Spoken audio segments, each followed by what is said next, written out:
Hello, everyone, and welcome to the finale of the Mermaid Mask. I'm joined by my good friend Red Wolf. Let us begin. Hello. There are many, many secrets left to find.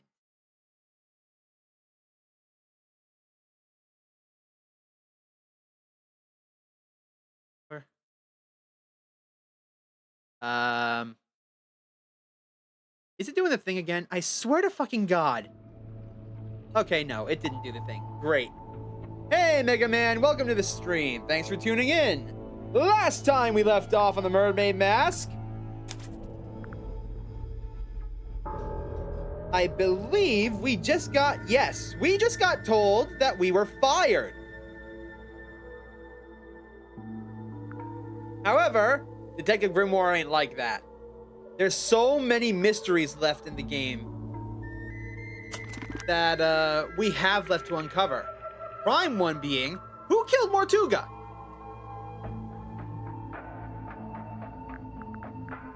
What was in the cauldron? What is the significance of the cauldron and the bell? Because we know they go together.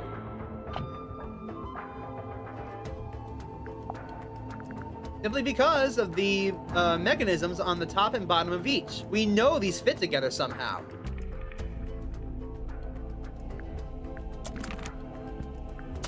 Let's see, what other mysteries were left?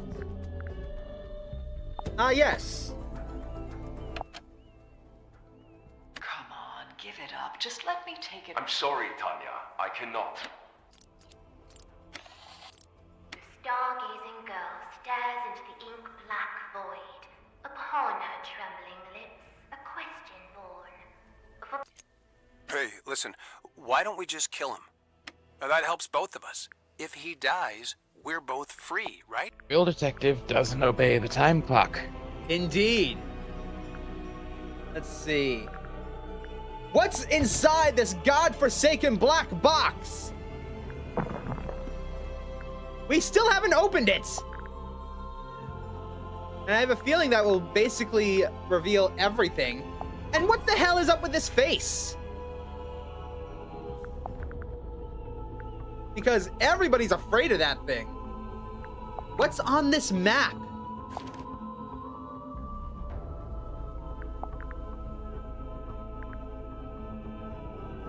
Let's see, what else is there? What's the significance of this bottle? Because, holy shit, Curse of the Cauldron basically explains what happened.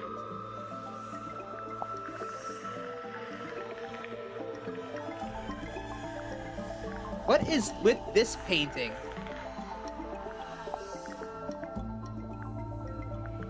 And just so many other little mysteries. So, we're not gonna leave. Instead, we're gonna go around the ship and have a peek.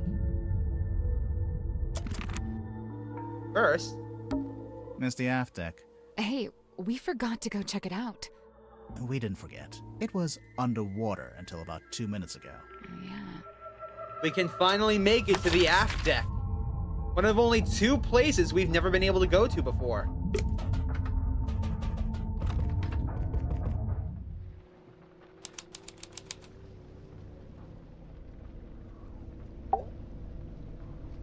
We arrived at the submarine just before sunrise. And now it's sunset. I was wondering about this, actually.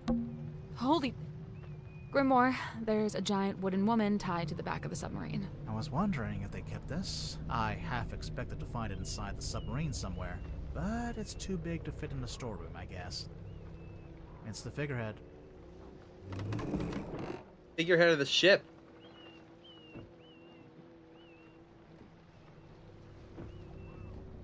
I was wondering about that, actually.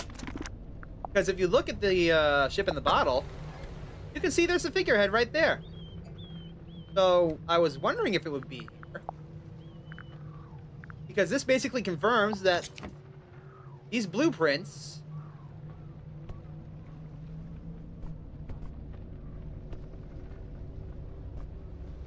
and this ship in a bottle are put together. The ore. Oh! Or. Or what? Or. It's the other oar. From the rowing boat on the foredeck. What's it doing over here? Tadpole told us she threw it over here. And it got stuck in the wall.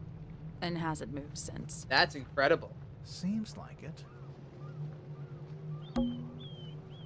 Are those... They can't be. Wouldn't they get washed away? It almost looks like they're burned into the wood. They're permanent.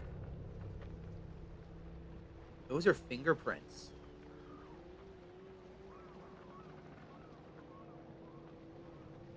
That explains a lot. If we look at Magnus Mortuga, look on his arm. Something happened here. Something that permanently scarred Magnus Mortuga. The railing's been destroyed here, Something crushed it. Looks like it happened ages ago. and they never repaired it. It's the mast. It's been snapped in half, and it's leaning to one side. A bad storm, maybe? Maybe. I guess it was damaged around the same time as the deck. Railing, but... what happened here? It's the aft deck. It doesn't look anything like the foredeck. Of course not. What's this? I don't know what it's called, but I think that's where you attach the wheel. The ship's wheel? Yeah.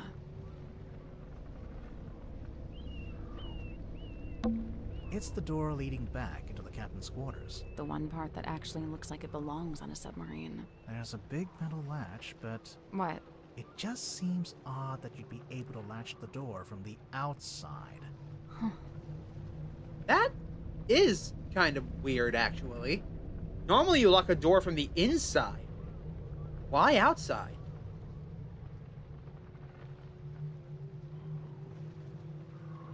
I think that's everything we're gonna find here.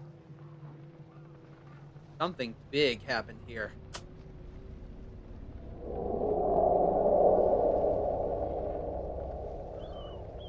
What? Hmm? You just said something. No, I didn't. But... Never mind.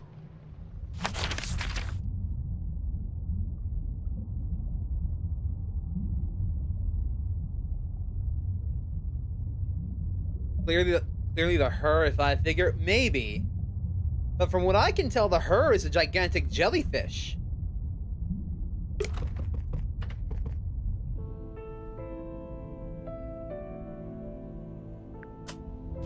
Well, since everybody's now in the hall, I guess this means we can go poking around without their permission. Something I need to find out. I need a closer look at that jacket.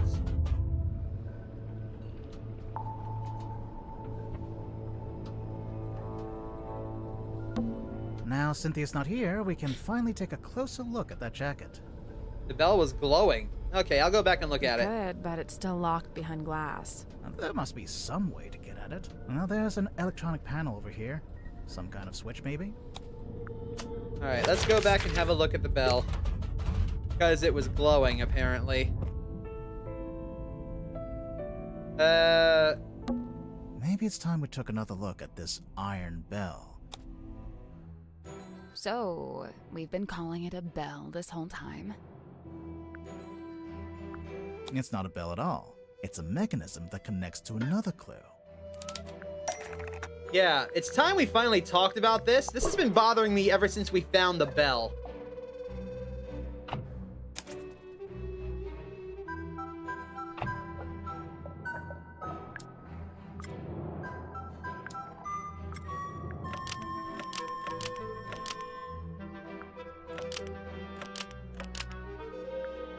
The hanging part slots into the shape on the lid to lock or unlock the cauldron. But there's a If the problem with bell this. attaches onto the top of the cauldron. Yeah, but how did it get down there? And more importantly, how did it get back? Because if this is what opens the cauldron, why is it here and not in the storage room? Then it must be possible to move it down into the room below. into the illusion theater. Yeah, that's what I'm saying, because this thing weighs a ton. What are you suggesting? We carry it along the hallway, down the ladder, along another hallway? No, there's gotta be some simple way to do it. Yeah. Let's take another look at this room. Should we move the table? I'll let you do that. Bitch. Fine. A series of ropes. They're for hanging the bell from the ceiling. A series of They're ropes. for hanging. It is on a pulley, I think. Should we move the rug? Me again, huh? Should we move the lid? I can take this one. Wow, thanks. It's open. Looks like it's exactly the right size for the bell to go through. So what now? Do we just turn the rope?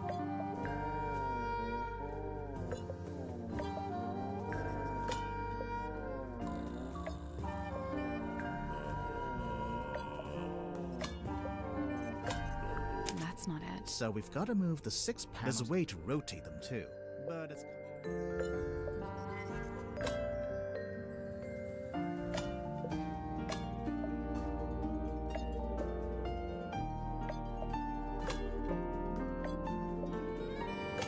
I guess that's wrong. Each panel's connected to a smaller circular part, but we don't No, need... but we can use them to change the angle.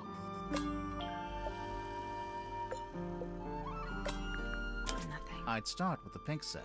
They need to be laid out evenly on the circuit board, leaving a gap between each one, and then we can fill those gaps with the panels from the... I did, though.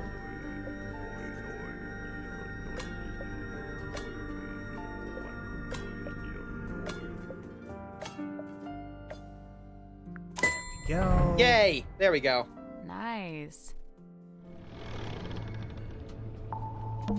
I've been dying to check in the pockets of this thing. Oh, Hey, there's something bulky in here. Oh, it's a radio. it's just like that one we found in the captain's cabin. Well, almost. Finally, we found your partner. It's Cynthia.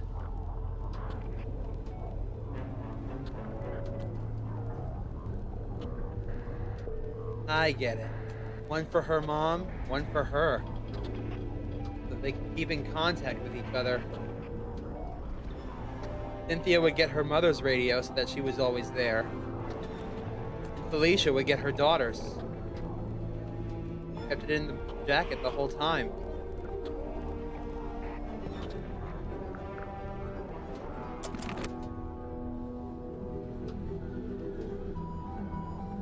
Alright.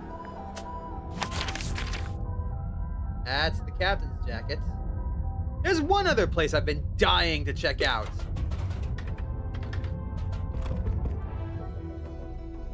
We are finally going to look in this place. It's Mariana's tent, and she's not here to stop us looking inside. Ah! So, is there anything in there? Yep, a mushroom puzzle box. A what? A what?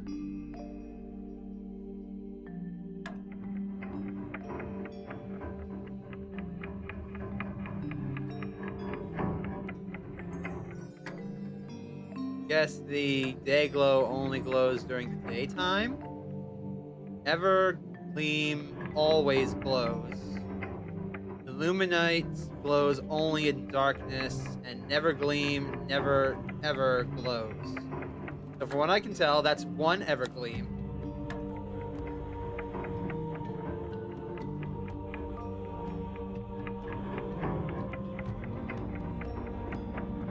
I see 2, 3, 4, 5. Alright, let's see. Let's start with the ones that glow only in the daytime. That's 1. There's 2. 3. 3 only in daytime. Now for the ones only at night. 1, 2, 3, 4. That's not it. I guess there's 4 types of mushrooms. But I don't think it's anything to do with their shape or size. One, two, three, 4.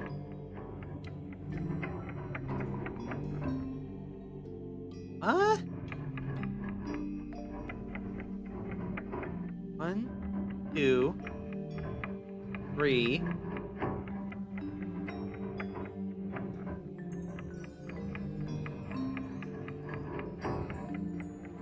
Yeah, there's only 4 Illuminites.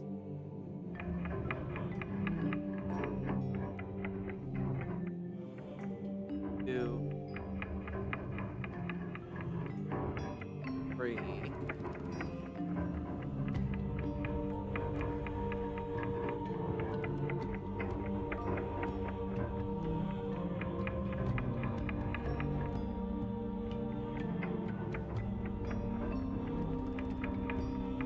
Two,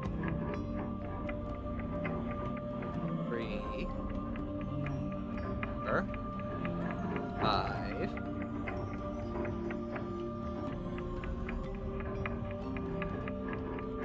3, 4, 5.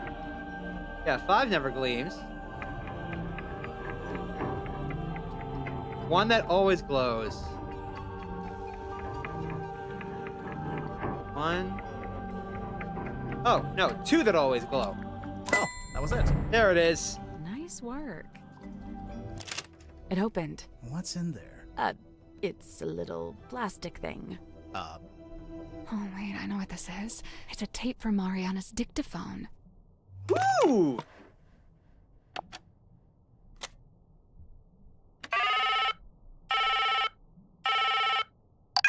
Hello, who's this? My name is Magnus Mortuga. Oh, yeah? Just happen to have my number, do you? Listen, buddy. I'm not lying to you. You and I share a mutual acquaintance, and she has informed me of your skill set. I wish to hire you, and I believe I have something I can offer in payment. I'm listening. What are you after? I'm in need of information. Information about a woman named Felicia Stonetop. Okay. So that confirms that he hired Moon to look for Felicia. Nothing. Wait, this one's different. I really don't know why you're here. This doesn't concern you. Even if it does, it is wholly unrelated to our unfortunate voyage.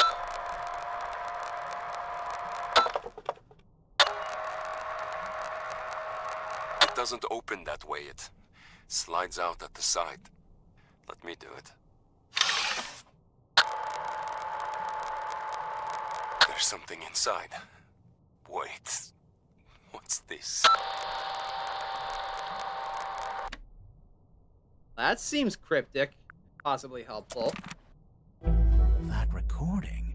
It's Mortuga opening the black box. It's what Mariana said she recorded while she was in the control room. You must have heard it through the radios. And just like she said, Mortuga's having a one-sided conversation. I think it's missing half the audio. If only we could hear the whole thing. Even as it is, I'd say this is a pretty important discovery. Oh? We finally know how to open the black box. Do we? Yep. It's no wonder we couldn't get the lid open. It doesn't open that way. You've been bamboozled by a box. So this was Mortuga's bedroom. Technically, if it's the captain's quarters. Whoever is currently captain would get this room. So this was Technically. an empty box. Maybe there is a way to open it after all. It slides out at the side. Let me do it.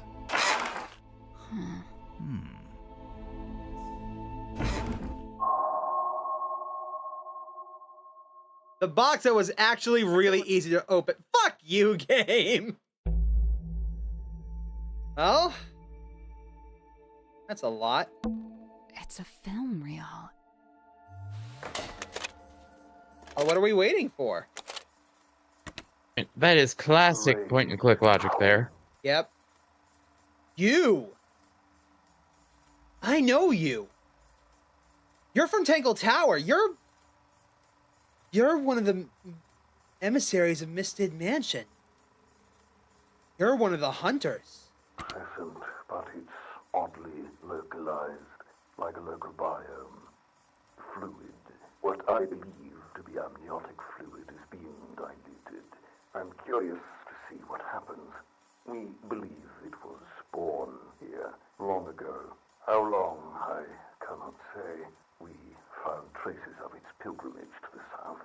It's barren for some miles until, of course, you near the coast. Follow the line and you'd come to a small settlement known as Silkworm. It may be endangered, or it may hold a position of insight. I'm not sure. I'd like to suggest one of you travel there and find out. Faustus, I thought perhaps this might interest you in particular. Ask for a man named Solomon Stonetop. Faustus.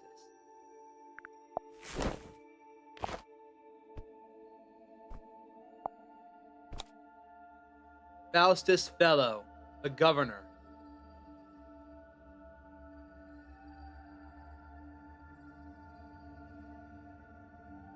Named governor just to keep an eye on this place?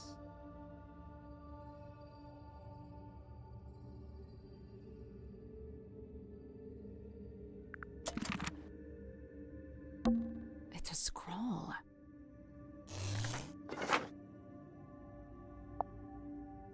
I know you wanted the coordinates, but I don't know them. This is all you get. You don't know how to make use of it, that's your problem, not mine. Put it all back where we found it. The exception of the key, which, as you're well aware, has been safely around my neck ever since. Remember, it destroyed my father within a few short years. He was a man of sturdy constitution too, or he had been before we found it. She spoke to us. A wise man would simply put the entire thing out of his mind.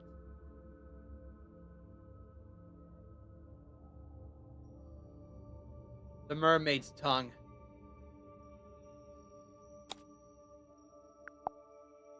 Yeah, I know. Should we put it back together? All in good time. It's an envelope. Black-edged mourning envelope. That's what you get when someone in your family dies. Close to you. It's been ripped open at the side and is empty. Governor Faustus Fellow and Selena Stonetop. Governor's Manor, Fellow Estate, Ponder Hill. It's empty. Those black edges. Yeah, it's a mourning envelope. It's used to send news of someone's death. You know, maybe we should go back to the mess hall. I thought we were avoiding it. Everyone's in there right now. Yeah, well, that's exactly why it might be useful. Okay.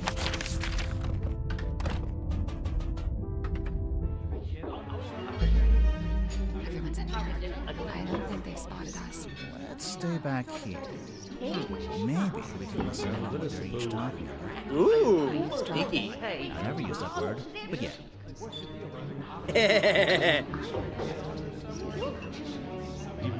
Anyway, you know, that's quite rare. Tadpole wouldn't let me swim in a pool. No, we all are.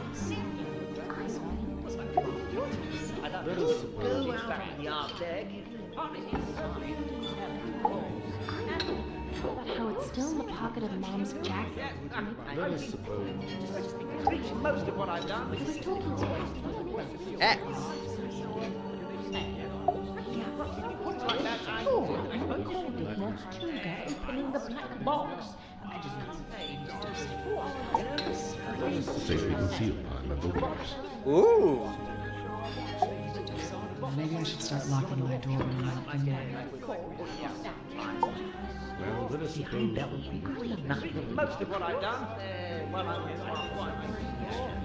Okay, so apparently, from what I recall, yeah, it's clues to solve the puzzles. Apparently,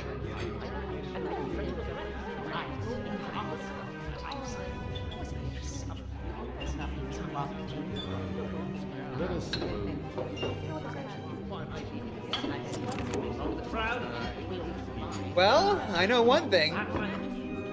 We gotta go back to the dome tank, look at the hex bottle. So, I'd say the best place to go right now is the dream place. Hello? Hex? Is he still asleep? Hello. Ah! Sorry, you startled me. What the hell are you doing here, Symmetry? My friend, I may be of help. Okay. His thoughts and memories are wrought visible upon his skin. Surely you wish for him to think upon the last time he saw Magnus Mortuga. Yeah. Sounds good. Please. What's she doing? She's just tapping the glass. Shh. It is done. Thanks. I was never here. Bye. Where'd she go? Never mind that. Take a look at this.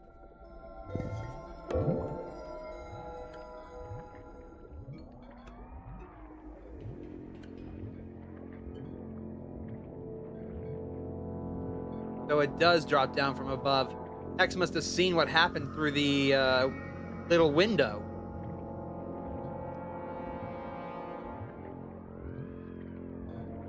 If only we saw the whole thing. Oh well.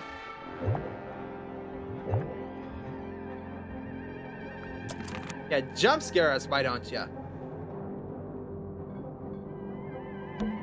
Let's take another look at this bookshelf. Okay. Yeah, this... Why don't you reach in? Maybe there's a switch or something on the other side? Why don't you? Because I absolutely do not want to. Ugh. Here goes. Please don't take my hand. Got it. Secret room. Bookcase moved. It was a secret door. Sally, you must be thrilled. My secret door quota is well on the way to being met. Hee. There was this weird empty space here, wasn't there? Okay. Let's ignore the elephant in the room for right now because I am sufficiently creeped out. This looks like one of those metal masks they used to make prisoners wear. When did they do that? Very olden times. You know, the olden times. Right. Hang on. Is that? Yeah, it's Boggy. The swamp monster from Boggy's Bog. Don't panic, it's just a wax model. We can't seem to get away from this guy. That's a callback to the second game of the series. The first one on Steam, but the second one in the timeline. Dr. Zephyr's Cabinet of Curiosity. It's not a cabinet. It's a whole dang room. Well, almost. It's more like a walk-in pantry. A walk-in pantry is a room. There's a bunch of little skulls down here. Let's try again later. I'm gonna explore the room more. Is that what I think it is? I want to take a closer look at it, but it's locked behind glass. Trinkets. Keepsakes. Curios. Ephemera. Yeah, good one. Knickknacks. Trinkets. Keepsakes. Curio. Good one. It's an armillary sphere. Usually the rings are set around the earth or the sun, but this one has a little clawed foot in the center. I don't have the mental capacity to consider the implications of that. Letter. What's that? A letter? 2 letters. 2 handwritten letters found in the Cabinet of Curiosity. Letters are written on note paper branded with the Stone Top Inn logo. Huh. Dear Zacharias, how is your research going? Have you made any new discoveries about dreams? Silkworm has been quiet recently. I may be going on a trip soon. Ocean voyage. Felicia has been trying to get a hold of a particular map. She says it will lead to something really strange and interesting. She says it is something that could change our lives. I'm apprehensive about it. I think I like my life the way it is. Agnes. Dear Zacharias, the voyage turned out to be an ill-fated. Since returning, I have been quite ill. I am recovering, but am now afflicted with a peculiar recurring dream. I've drawn a picture.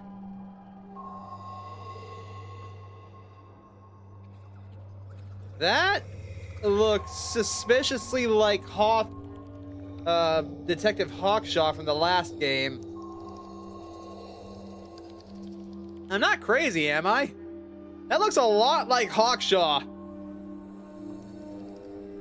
Felicia sold the ship and left town. I believe she took the opportunity to do these things while I was bedbound, so that I could not argue with her.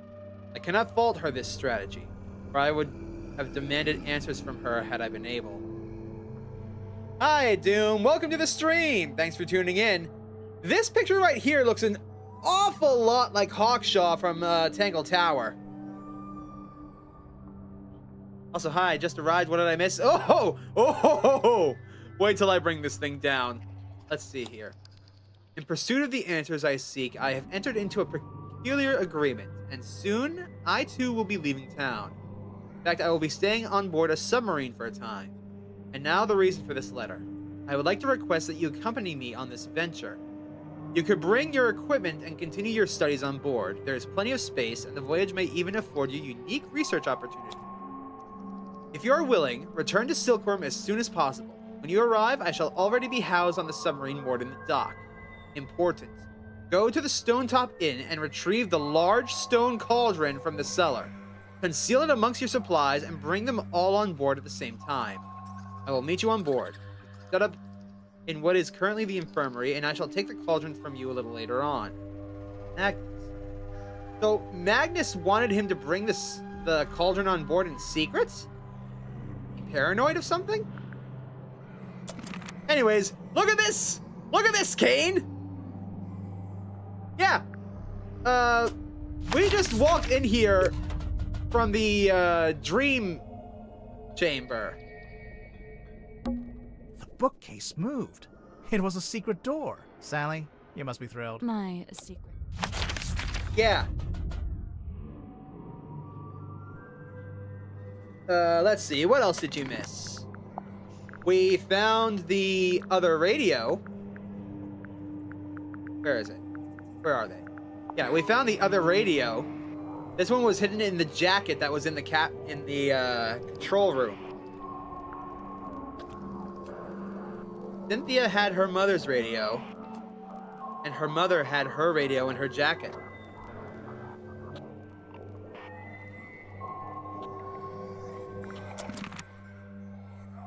Let's see. We found the figurehead on the aft deck, along with some fingerprints. I guess that's the closest thing I can explain. We found a ripped-up scroll. We opened the black box. The ripped-up scroll was in there. And this morning envelope. We also found this. The rain is incessant, but it's oddly localized, like a local biome. Fluid. What I believe to be amniotic fluid is being diluted. I'm curious to see what happens. We believe it was born here long ago. How long, I cannot say. We found traces of its pilgrimage to the south. It's barren for some miles until, of course, you near the coast. Follow the line and you'd come to a small settlement known as Silkworm. It may be endangered, or it may hold a position of insight. I'm not sure. I'd like to suggest one of you travel there and find out. Faustus, I thought perhaps this might interest you in particular. Ask for a man named Solomon Stonetop. So that individual is one of the people inside of the photos in Tangle Tower. He's one of the emissaries of Mystid Mansion.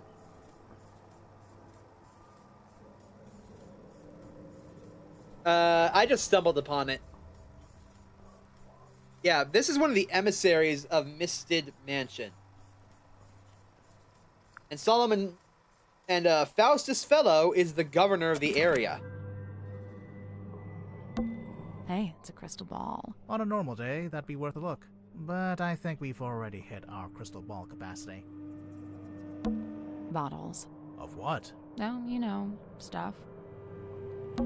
Is it a mask? I'm not sure. But if you laid it down flat, you could use it as a sundial. Trinkets. Keepsake. Sure you- Ephemera. Yeah, good one. Oddities. Knickknacks. Doodads. Assorted anomalous artifacts. Nice. Alliteration. So, it's a unicorn skull? Slow down. Could just be a narwhal.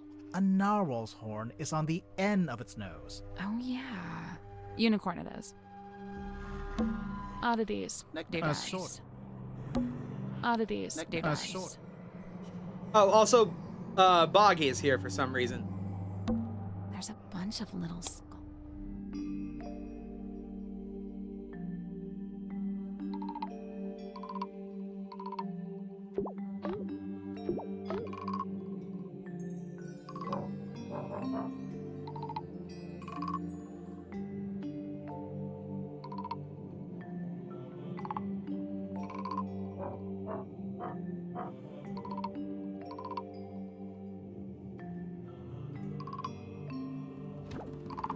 Nice. Heck.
There we go. Cool! Nice. Now what? Oh. Finally. The mermaid's tongue. It's a strange leather mask known as the mermaid's tongue. It was found in the cabinet of curiosity. Apparently this thing allows you to commune with the afterlife, or God, or something. That must be what Zephyr took back to his room from here. Cushions. Oh, it's been drained of water. I thought it was a diving airlock, but maybe it's just a ballast tank? Maybe it's both. Only one way to find out. We can finally get down here.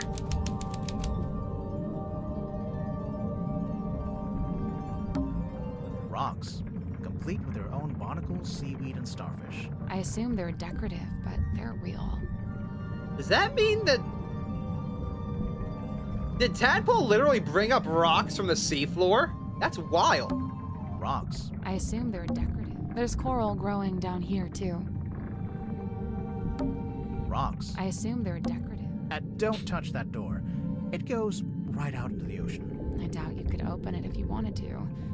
It's probably pressure locked while the room is drained of water. But if the room was full of water... Then yeah, you could use it to go outside. Why is there an upside-down dome attached to the bottom of the submarine? Observation dome? I guess it's a bit like a glass-bottom boat. So it's just for looking out into the ocean? Maybe. It used to be. It holds multiple functions. It's a ballast tank, it's an airlock, it's was an observation deck and claw marks. Why is I guess so? maybe. And the game won't tell me about it. There's a drain here. That must be how the room fills and empties itself with water. It's the ocean floor. Not quite. It's a bunch of sand on the bottom of the dome. Looks like the ocean floor. I know about the claw marks, but I can't touch them. Look, Why I is guess so? maybe. I'm assuming the claw marks are from the outside. Now for the elephant in the room. It's a real, actual treasure chest. Let's break it open. Let's open it. Hold on. I'm just savoring the moment. Yeah, fair. And done. Open it, open it, open it, open it! Oh, it's a puzzle.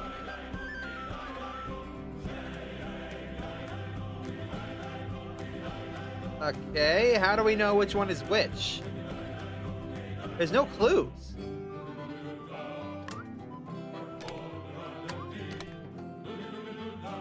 Nope.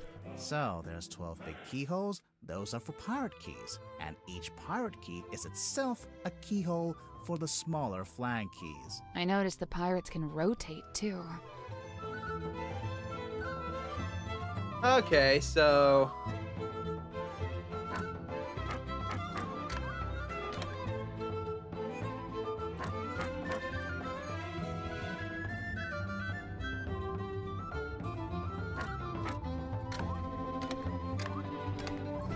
they each got a...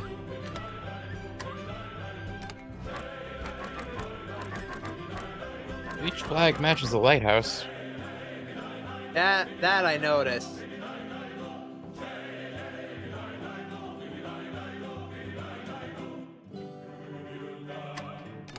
Like this? I guess that's wrong. For each pirate key, there's a flag key that matches it. But the pirate keys also need to be in the right positions, in relation to the colored lighthouses. How do I tell which one goes where?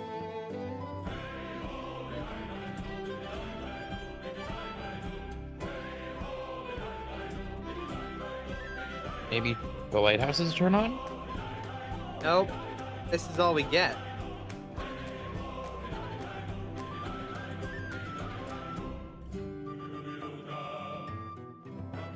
Give me the last hint. I think the flags represent views, as seen by the pirates. Mm-hmm.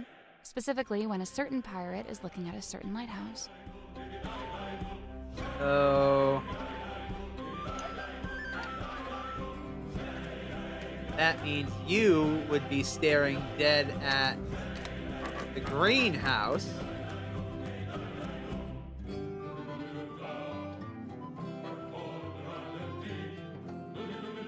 You're right, because your hat's covering half of your head.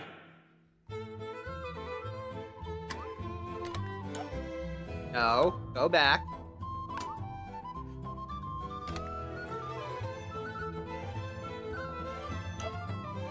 You two swap.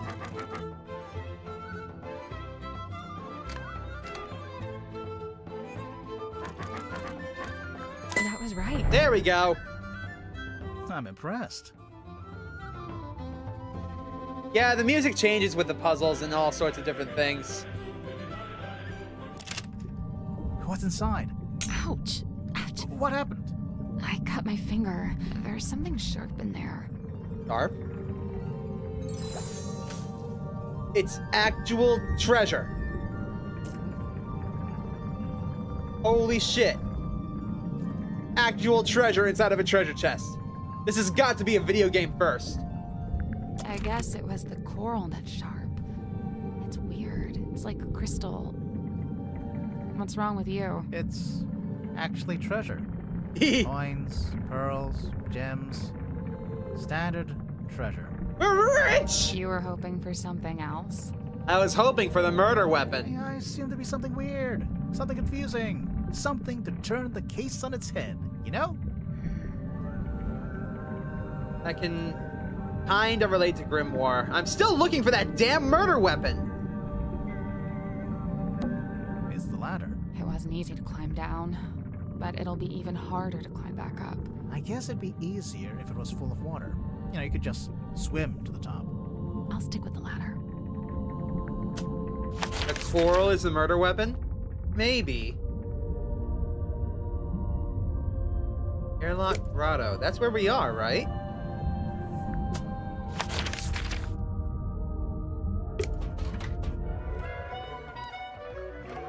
I don't think the... Well, Tadpole's not here. Right, we can break this sucker open! Thus, you're free to start breaking her belongings. Break it open, break it open!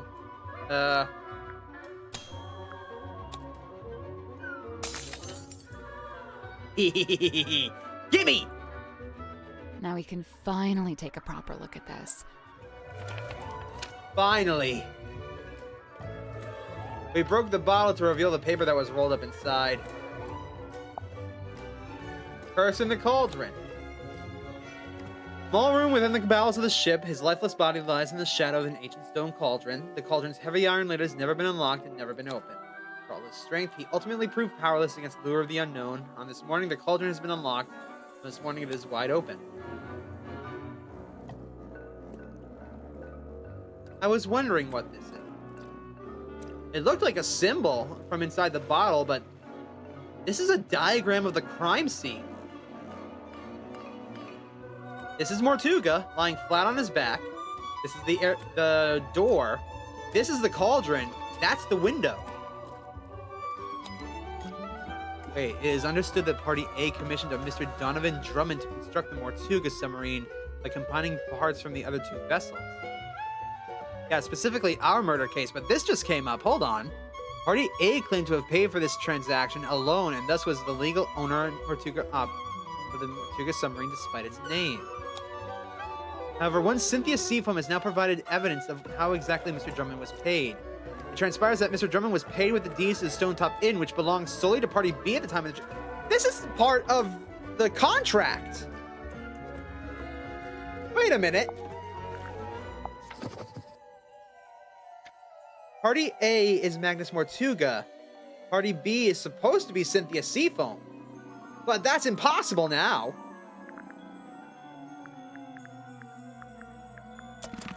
Well, that looked familiar. It's a secret third page of the command contract. Secret second page, technically.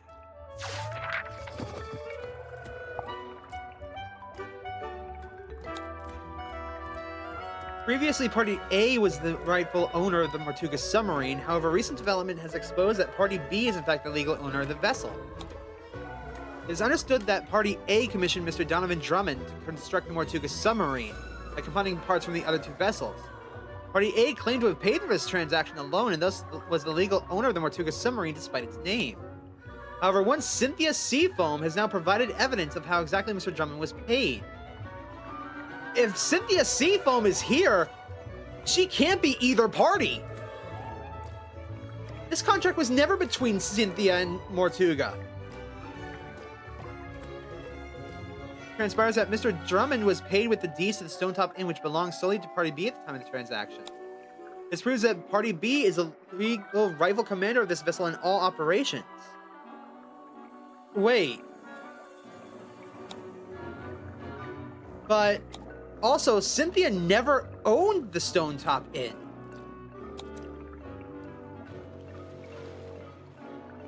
Magnus did. Which means Magnus should be Party B. But in that case, who is Party A? This just turned everything on its head. Is that everything? Nearly. There's one more room we need to revisit. Let's go. You didn't have all the information, and neither did we. One last time. There must be some way to get the iron bell to lower onto the cauldron. We'd better shut it. Yeah, good idea. Okay, now what? There must be a way to lower the iron bell into this room. There must be a way to lower. There must be a way to lower. There must be a way to lower. Let's leave it shut for now. There must be a way to lower. That poster. It's taped to a pipe on the wall. The pipe looks a little loose. Do you think it's supposed to move?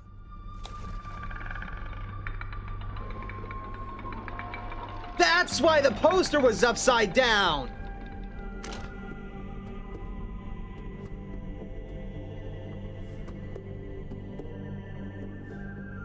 Finally.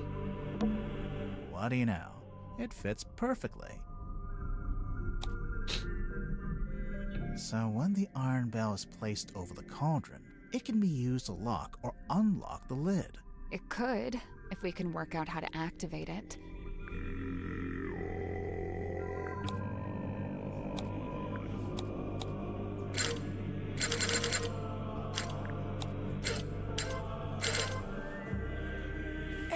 I can't quite reach both handles at the same time. Maybe if my arms were a little longer. You know, you don't have to stand there with your face pressed into it. Why not? Because there's two of us. We can take one handle each. Oh, right.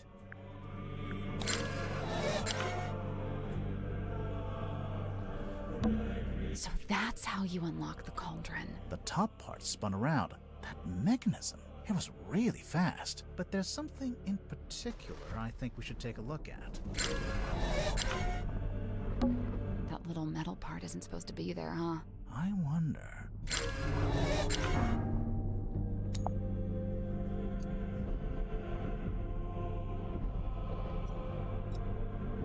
A hook? Came out. So, not part of the bell.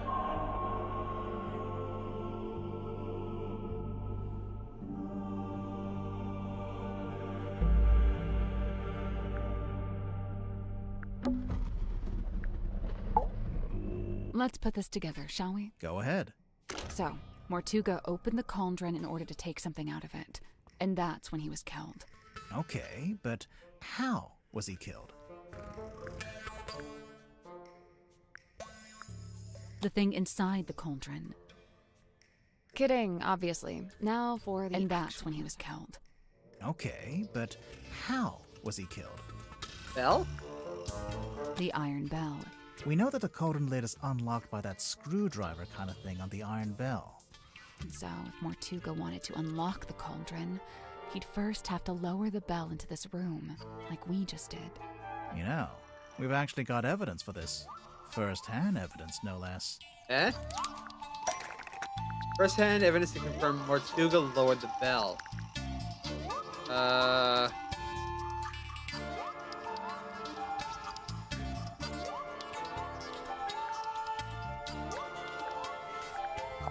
The cauldron?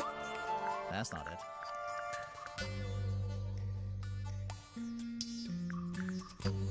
First-hand evidence? Sort of some vision. Oh! No, not the poster. It's Hex. No, not the fog ball. Look. Mortuga lowering the bell. Hex had a memory of seeing Mortuga through the window of the Illusion Theater. Oh yeah, look at that. The dark shape that lowers down in front of Mortuga. That's the iron bell. Must be. But then to actually unlock the cauldron, you have to turn the handles on both sides of the bell. Yeah, well, we just did that too. It was easy. I mean, sure, if you've got two people taking one handle each, but how did Mortuga do it? He did it by himself. You think? I'm pretty sure, yeah. There's even a record of him trying to do this once before. Is there? What kind of record? Felicia Stonetop's diary. From their time on the Dearest Selena. Magnus put his arms around it to turn the things. He can just about reach, but I told him not to do it like that. Might not be safe, since we don't know exactly what'll happen. So I said we could do it together, one each. So Mortuga could do it by himself, but only just. Right, only just. In order to reach both sides, he had to place his body directly up against the bell, just like you were trying to do before I told you not to. And that's what got him killed?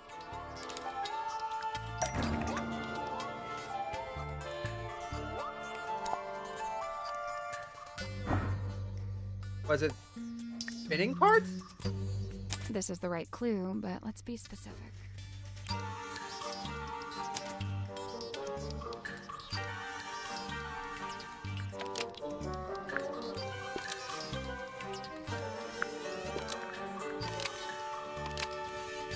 metal thing was wedged into the iron bell to kill Mortuga when it rotated around.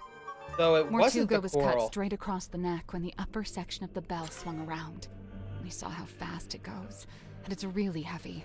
It must have a whole load of force behind it. The little metal thing, it's not actually part of the iron bell. Someone must have put it there. Right, the culprit, presumably, knowing it would kill Mortuga if and when he tried to unlock the cauldron. Only it's, kinda small. Even if you did press up against the bell, I'm not sure it's long enough or sharp enough to cut you. Maybe it was broken. It was longer, but it's been broken in half. The part sticking out of the bell isn't the complete murder weapon. It's a fragment left behind when it was broken, presumably when the culprit took it back out. A fragment of what? A knife? Something that belonged to Mortuga. Sure about that? Not really. The part sticking out of the bell. It's a fragment left behind. A fragment of what? A knife? Something that belonged to the culprit. Really? The part sticking out. It's a fragment. A fragment of what? A knife? Something taken out of the black box.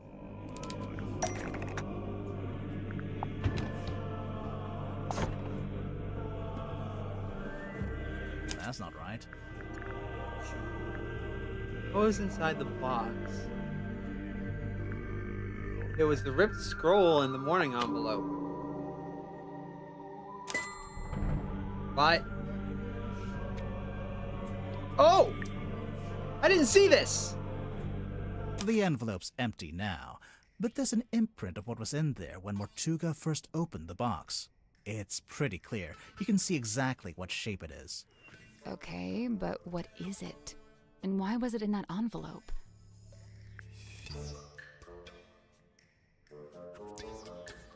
I know what that is. Hold on. I saw it. There it is. Right on the figurehead.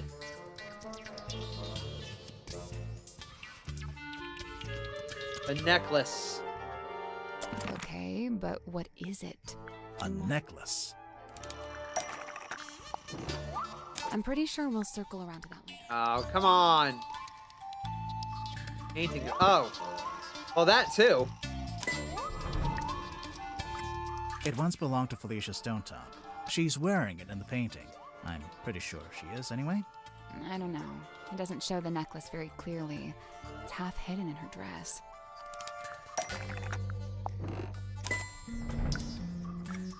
Here it is, as worn by Selena Stonetop, Felicia's mother, who presumably passed it down to her daughter.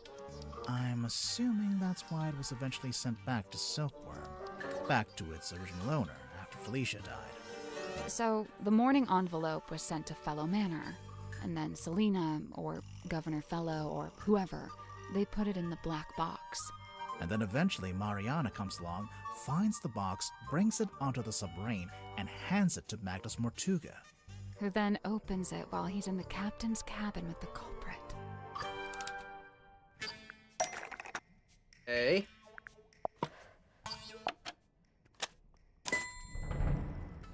This is the right clue, but we want a specific... I really don't know why you're here. This doesn't concern you. Even if it does, it is wholly unrelated to our unfortunate voyage. It doesn't open that way. It slides out at the side. Let me do it. There's something inside. Wait. What's this? What happened next? Well, we know Mortuga didn't stay too long in the captain's cabin, since Mariana told us he came back into the control room. So, maybe Mortuga left the culprit in the cabin with a necklace? And that's when they could have wedged it into the side of the iron bell, so that if Mortuga attempted to unlock the cauldron by himself... It would be the last thing he ever did. Okay. There's something I don't understand.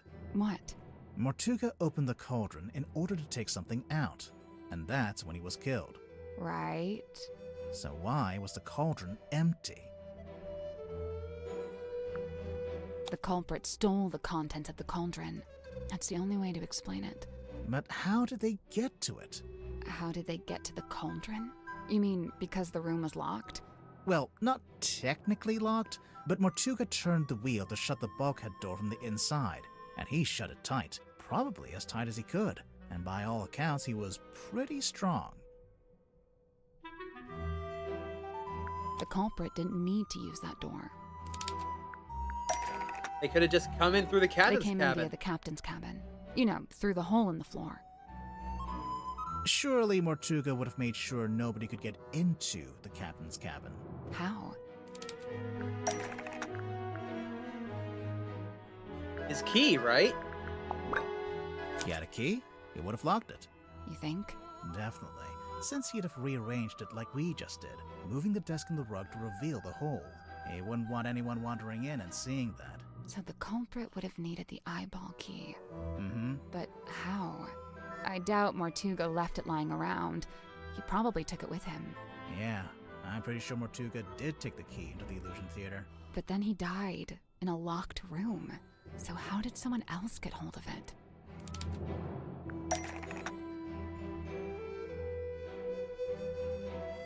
Okay.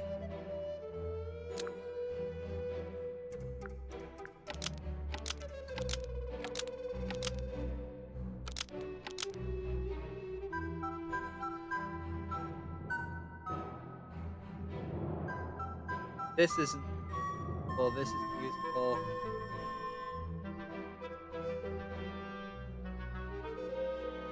The key is the subject. Oh! And it landed in the bilge. The eyeball key fell through the vent under the cauldron and landed in the bilge. It fell into the bilge. Remember how it smelled kind of weird? That's the bilge water smell. So the eyeball key just happened to roll across the floor and into the vent? No, it didn't happen by accident. That's right. Whoever this person is a genius. They tilted the submarine, making it surface in order to make the eyeball key fall into the bilge. The culprit tilted the submarine.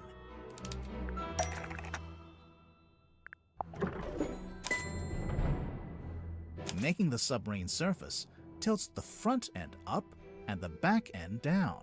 They moved the whole submarine just for that? Yep. Did we, have any evidence for that? Aside from most of the suspects mentioning it in their statements. Oh yeah. Anything else? A phenomenon observed at the crime scene. It also explains the pool of blood. It pools out, and then suddenly, yeet! But it went around his arm, so... Mortuga's blood. It pulled out first, but then started running down towards the bilge vent. Anything else? A clue found in the control room. My best guess is the captain's logs. Where is that thing? Here it is. Right here. They went from depth 3 to depth 0. Right here. Depth 3 to depth 0.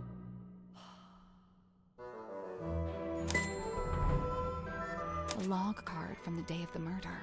It shows the depth of the submarine. It starts at 0. That's when it surfaced. Presumably that's when Mariana came on board. It steadily goes down, but then later it suddenly goes back up again. Anything else? A clue found at the crime scene. The eyeball key? Nope. An object we found on the floor of the crime scene?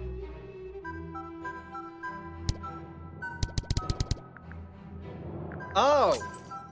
This it? The moon vial. How is that evidence of the submarine tilting? It makes sense if you know where it came from. Oh yeah. We found a part of it that got left behind.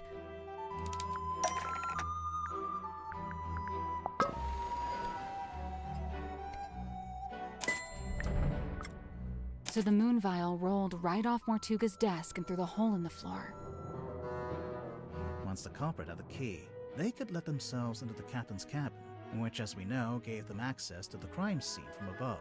They climbed down the rope, through the hole, and into this room, where they were free to take the content of the cauldron for themselves.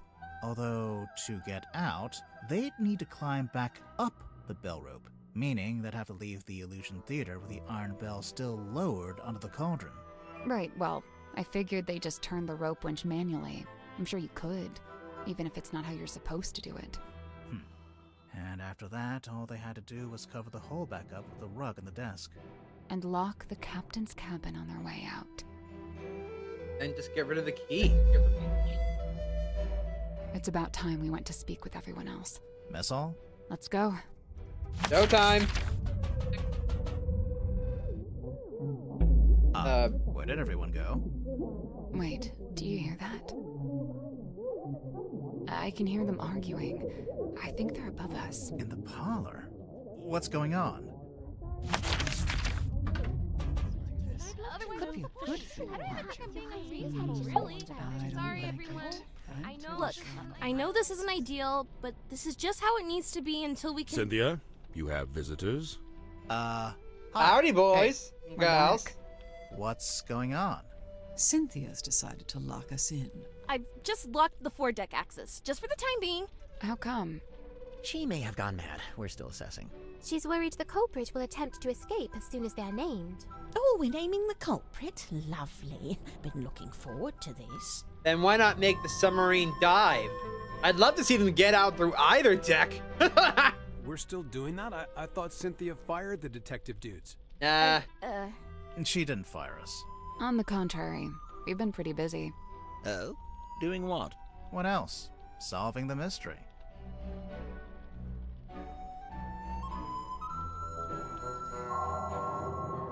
Chapter 6. The murder of Magnus Mortuga.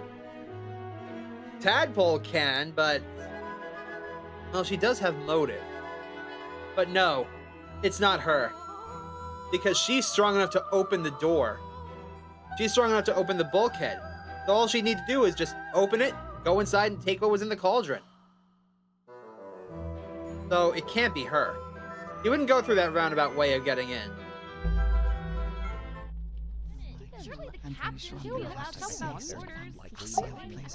Oh man, I thought you guys were like gone. It's only been an hour. I'm not sure Dirk's developed object permanence yet.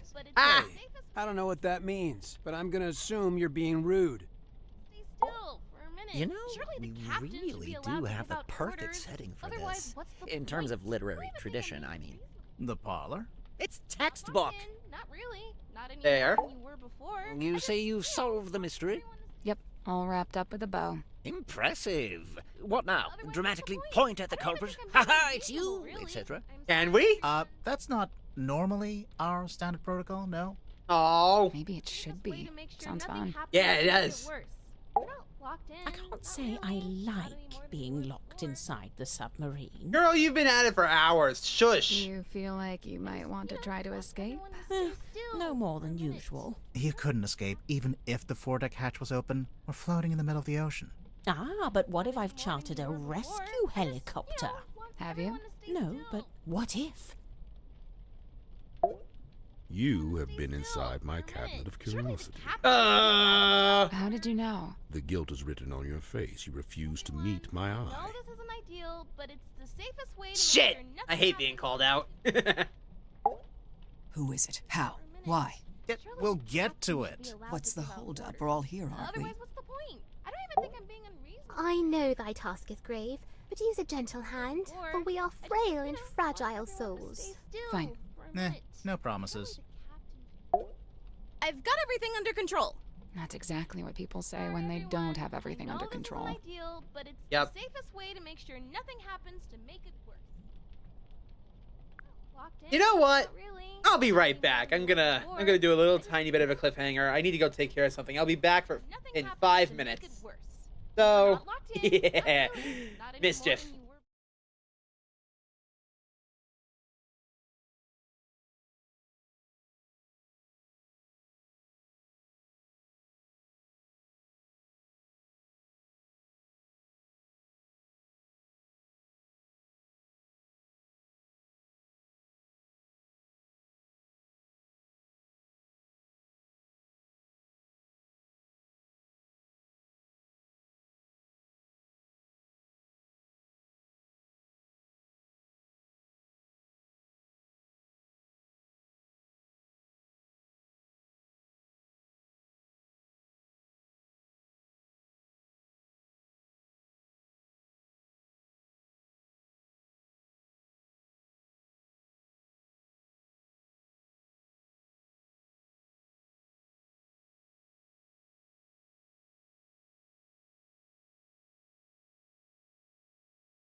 Alright, that's enough torture. Hi, BD! Welcome to the stream! What's the point? Thanks for tuning in. We are just about to name the culprit.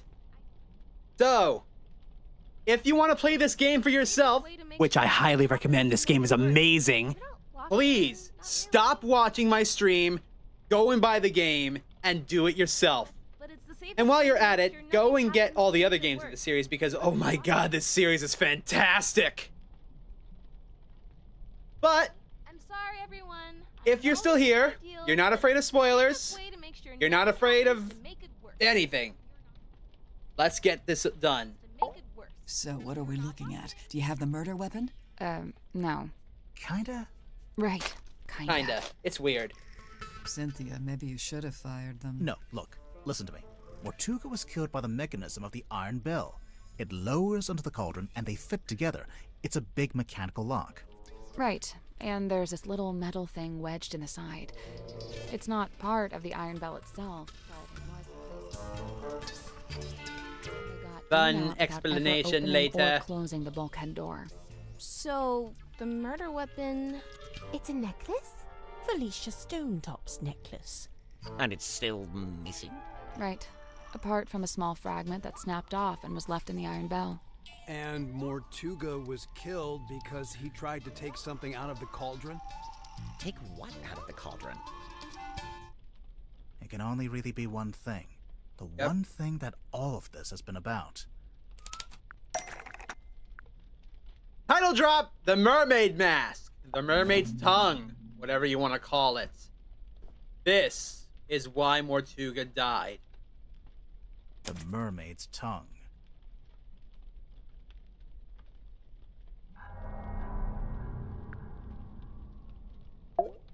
I don't know. I got a feeling something bad is about to go down. You ain't wrong! I thought I knew all about Mortuga, but this mask thing? I don't know. I feel like maybe I missed the memo. To think, Mortuga had such a thing hidden in the submarine this whole time. You're asking for trouble, you know that? Yeah. Don't say I didn't warn you. I still don't understand. Is this the murder weapon? No, it's what he was killed for. The veil is thinning. We are near to it. The mermaid's tongue? It's the mask that was stolen from my room. I think she's nearby, waiting for one of us to act. The mermaid's what? It's a kind of ancient artifact. Mortuga found it on a sea voyage years ago. Right. The same voyage captured on this film reel and depicted in this bottle. Captain Felicia Stonetop and her helmsman, Magnus Mortuga. They went off into the ocean on a ship named the Dearest Selena. And came back with a mermaid's tongue. And that's what Mortuga kept in the cauldron? But it was empty. It's been empty since we discovered the murder. Quite right. If this mermaid's tongue came out of the cauldron, where's it been this whole time? Well, we found it in Dr. Zephyr's cabinet of curiosity. Did you? Fascinating. But what is it? What does it do? We don't know for sure. But if I had to...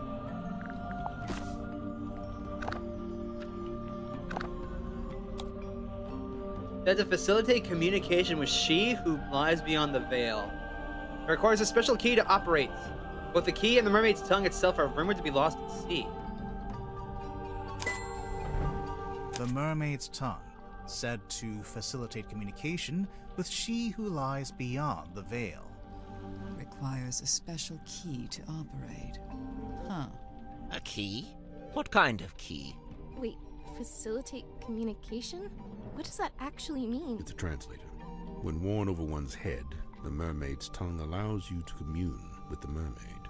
Thus the name tongue, referring not to an appendage, but to the language spoken by the mermaid. How nice. Anyone gonna tell me who the mermaid is, or...?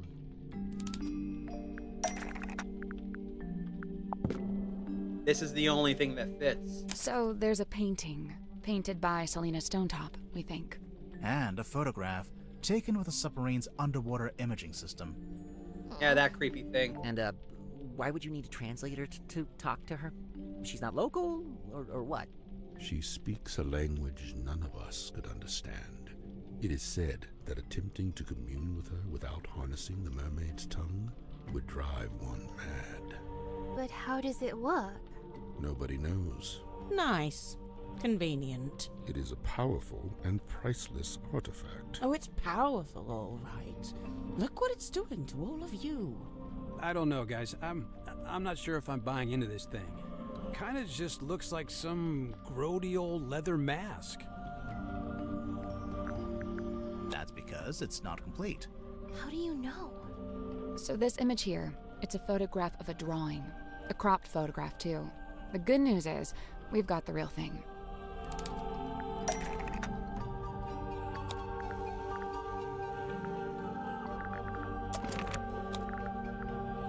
It's finally time.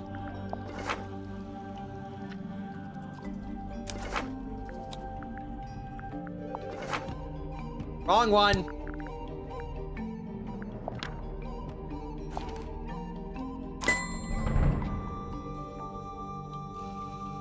It turns out the ocean map shows what it's supposed to look like.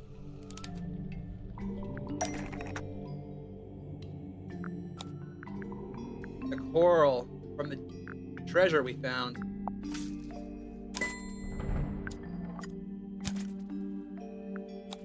Gems, too.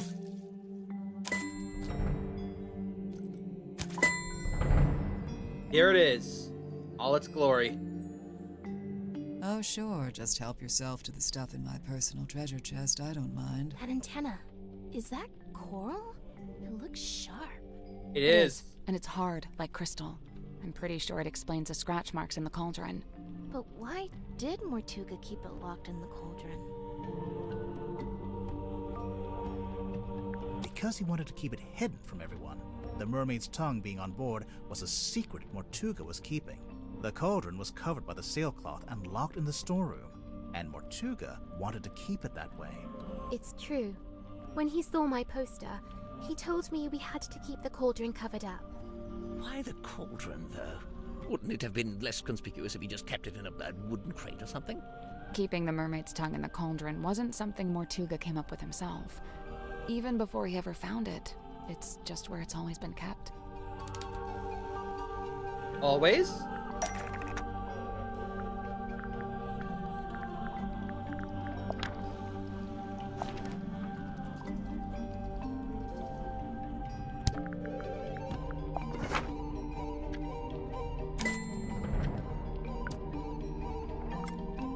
There it is. See?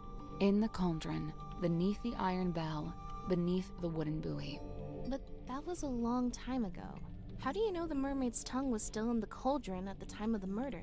Well, Tadpole told us about someone she saw on the aft deck shortly after the murder. She described it as a demon, with a single horn and glowing eyes. The culprit, wearing the mermaid's tongue. Right. We figured they'd just taken it from the cauldron after killing Mortuga. They tried to So use the it? culprit knew about the mermaid's tongue. Knew what it was. Knew how to use it. Yeah, you were correct, Definitely. Mega Man. But Mortuga never really told us about any of this. How did the culprit know about it? Because they were on the voyage. Because they were the third person on the Dearest Selena voyage. I don't know. I got a feeling something bad is about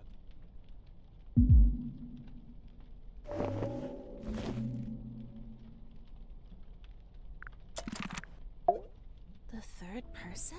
In addition to Magnus Mortuga and Felicia Stonetop, I assume. Yes. Right.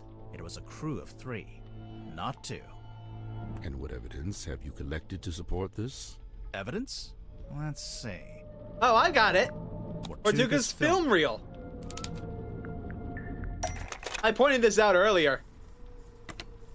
You really want to turn back after you got the map sussed out and everything? There's no wind. It's an ill omen. Oh my god, Magnus, you're so dramatic. All I know Watch the door. you could do is steer, all right? I'll handle the scary stuff. Felicia, You can't change my mind. Sorry.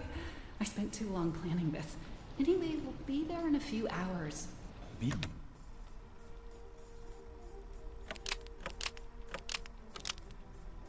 Oh yeah, look at that. Spooky. Very Let's creepy. see. The audio recording of Mortuga opening the black box. What recording is this? I really don't know why you're here. This doesn't concern you. Even Plus, if it it's the does, loose bit in it the is bottle. wholly unrelated to our unfortunate voyage. A loose bit in the bottle. Oh, that's what that is?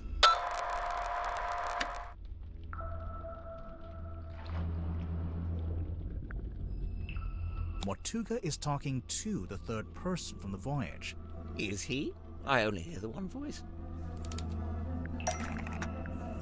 I can explain that part. One of the radios is dead. It only caught on those lost bits. Before it reached Mariana's pipe, the audio was transmitted from the cabin to the control room by these radios. Only they're faulty, or one of them is, at least. It turns itself on and off every few seconds. The cadence happened to line up with the conversation, so you only get Mortuga's half. Huh. That's quite the coincidence. Personally, if I'd written that, I'd feel guilty. There are more things in heaven and earth, Mr. Werman. Yeah. Let's see. The ship in a bottle. Yeah, Symmetry's reaction? That's my reaction.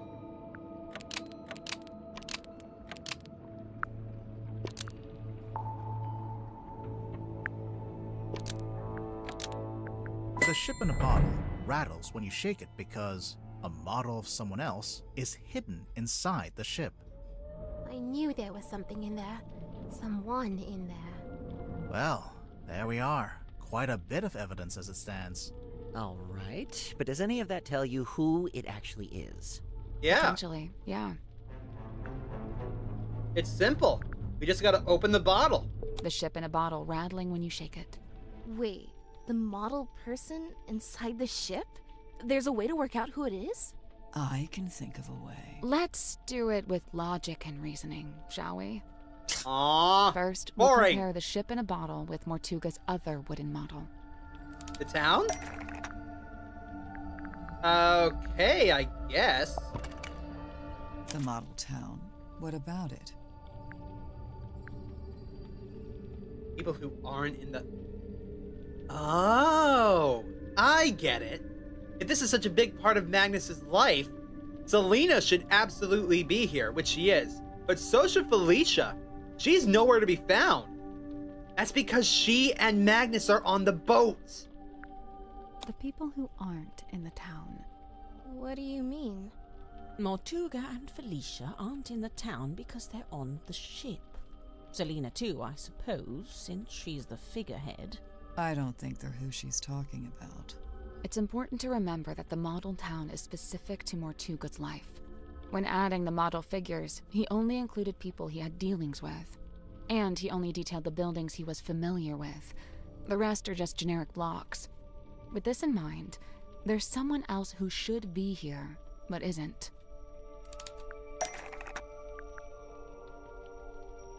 Not Tadpole or Werman.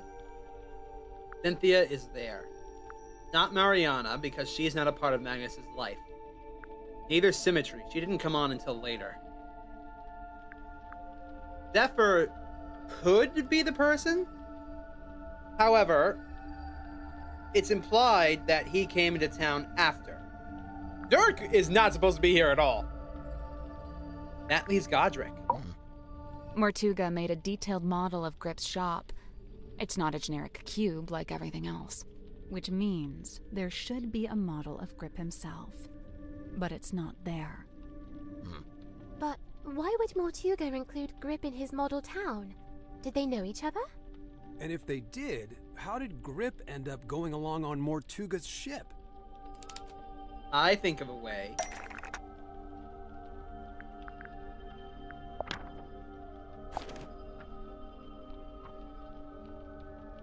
The service record. The payment was waived. Not because he didn't want the money, but because he wanted to go on board instead. This proves that not only did Godric know Mortuga, There's he a was sticker there. on the back of the map. It's a service record from Grip's shop. Mortuga hired Grip to interpret the ocean map, which he did. But Grip didn't ask for payment in money. Instead, he asked to come on the voyage. This isn't proof. Not really. Well, there is one thing we could Do it. If you don't, I will. Okay, smashy, smashy.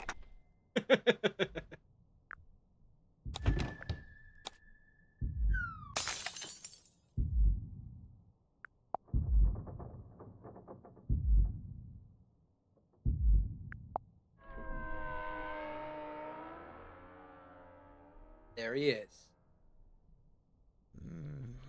Godric Grip. Mr. Grip being on that ship isn't actually evidence that he murdered Mortuga. What about the murder weapon? What happened to it? Right. Nor is this evidence that he used the mermaid's tongue. Wouldn't he have needed that special key?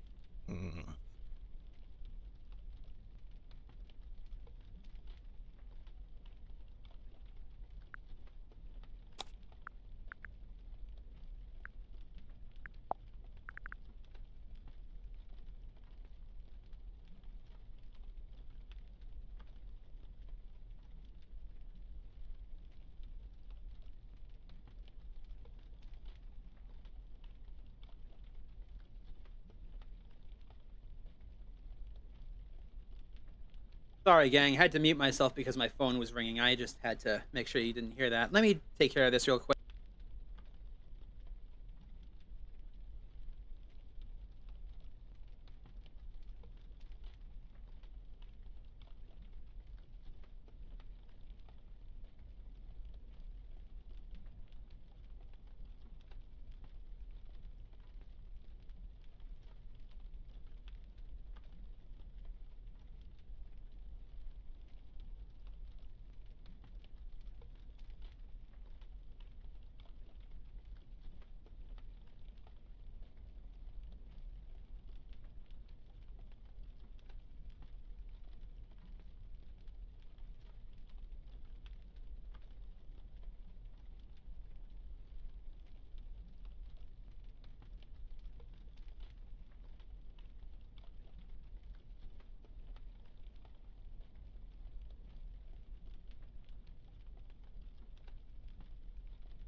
Okay, all good.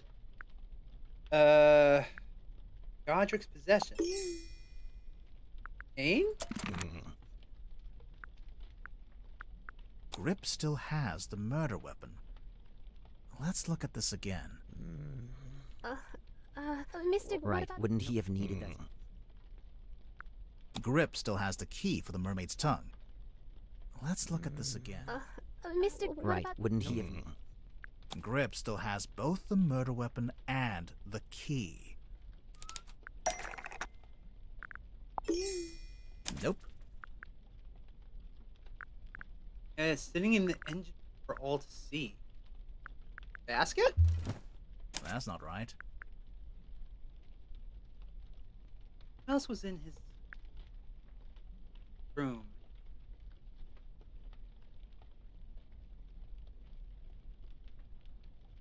What was in there was the map and the compass. Oh! Oh my god, I see it.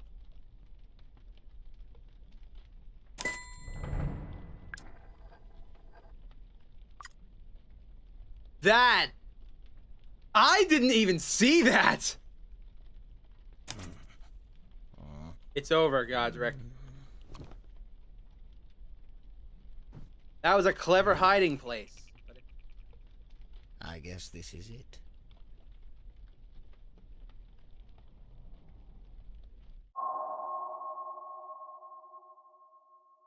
Wayward Navigator.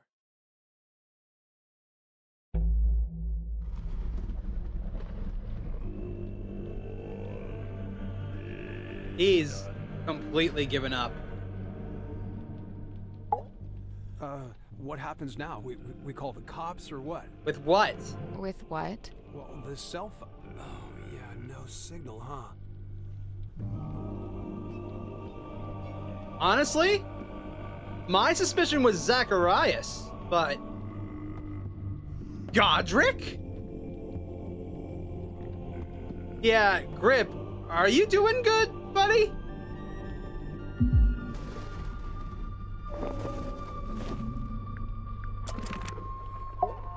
Ah, the villain reveals himself. Another classic literary trope.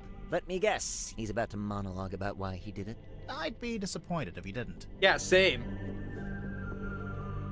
It was his eyes in the shadows. What do we do? What do I do? Should I put him in the brig? Do we have a brig? There's a brig? I was thinking maybe we could use one of the bunk rooms. We could lock it from the outside. Let's cross that brig when we come to it. Sally! Sorry. Fascinating, but not wholly unexpected. Oh no? You had it sussed out? To a certain extent. You could have told us. Saved us some time. And what if I'd been wrong?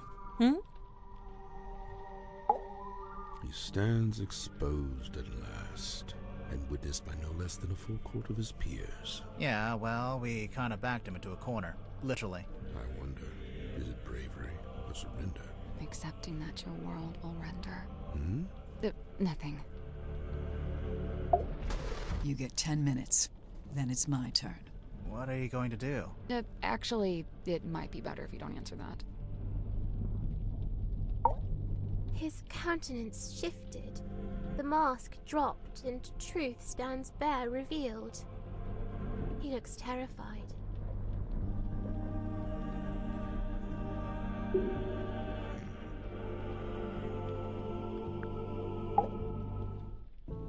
Plot the unplottable, chart the unchartable, measure the unmeasurable.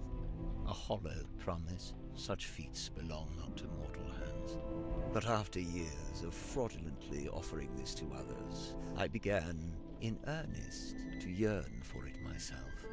A quiet desire to journey into the unknown, to quantify it. A lifelong coward, I could never convince myself to act on it. I tell myself as an excuse that I never had any kind of opportunity to act on it. Until one day, I did.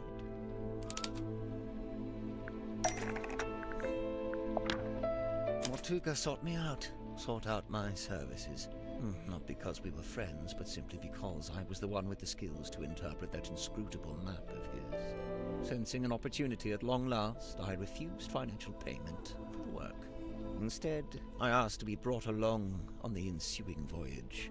Mortuga was surprised by the request, but he ultimately agreed to my terms. Such was his desire to interpret the map. The work was done, and so we went. Despite my bold intentions, I mostly found myself sheltering within Felicia's cabin during the voyage. All the while, she and Mortuga stood around on deck looking windswept and heroic, far more at home on the sea than I. Regret reared its head. Regret over inviting myself into their world. From within the cabin, I sat and listened to their conversation. Felicia was telling Mortuga what they were looking for, what they were hoping to find. The mermaid's tongue.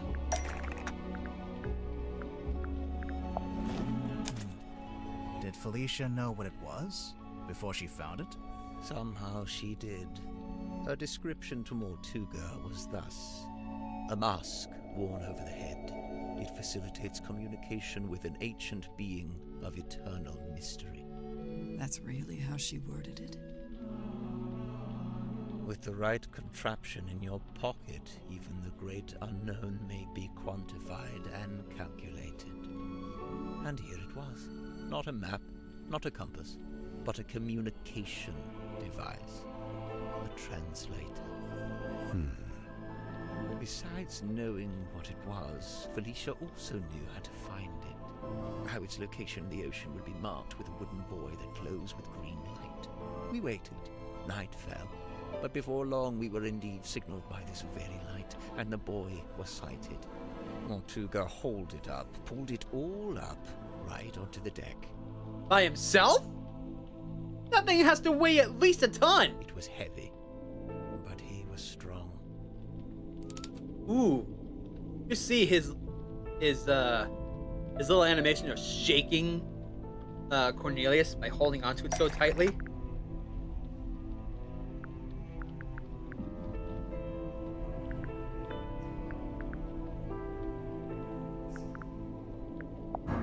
The bell and the cauldron locked together to form that single shape. Mortuga went to unlock it by himself, but Felicia cautioned him against it. She warned that it could be dangerous to stand so close, as the mechanism would be surely powerful. And so they unlocked it together, taking a handle each. Felicia took the mermaid's tongue from within the cauldron. Did it have the coral and the gemstone eyes? Yes, they were attached. And what about the necklace? Felicia had it around her neck. She'd come prepared, clearly. Did she use it? Yes, I watched her do it. She used the necklace key to wind up the mermaid's tongue and placed it over her head. Felicia spoke through the mask. Her voice was changed. The mermaid was summoned. Entranced, I rushed out onto the deck and leaned over the side.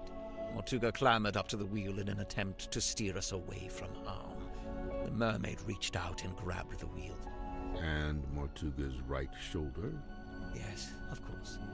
His fingerprint mark. Mortuga held fast, but a portion of the wheel broke off and fell into the ocean. With her other hand, the mermaid grabbed the mast, almost snapping it in two. The ship buckled and I was thrown off the side into the ocean. I was underwater, but I was held in place by a hand, her hand. She was speaking to me, but it was a language I could not understand. I wanted so much to understand. Sensing the disconnect, she let go. A moment passed, a lifetime. I became vaguely aware that I was about to drown, but I didn't want to leave. At this moment, the broken piece from the ship's wheel floated up in front of me. By its intervention, I was reminded of my earthly existence, my life beyond this singular moment. I was overwhelmed with a cowardly desire to return to the surface, to see the sun, to live, to breathe. I grabbed onto the broken wheel and let it carry me up to the surface. The mermaid was nowhere to be seen. Neither was the dearest Selena. Wait, the wood from the broken wheel.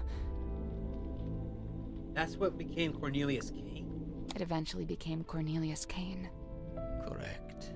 It has been my earthly tether, the feel of the wood in my hand, a tangible reminder of that desire I once felt to live and to breathe. But what happened? Weren't you stranded in the ocean?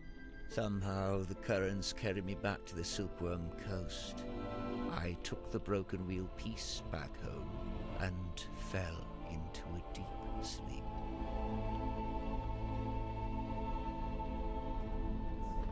Explains a lot. What happens now? I think we'd better talk to Grip. After I awoke, I went looking for Felicia. Not Mortuga. No, Felicia.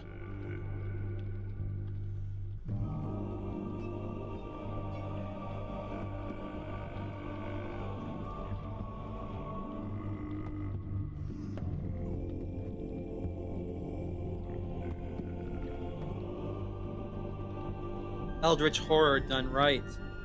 He went insane because he comprehended. For just a moment, he comprehended the mermaid, but not what it said. That's what Cthulhu and other eldritch beings, that's what that kind of insanity is.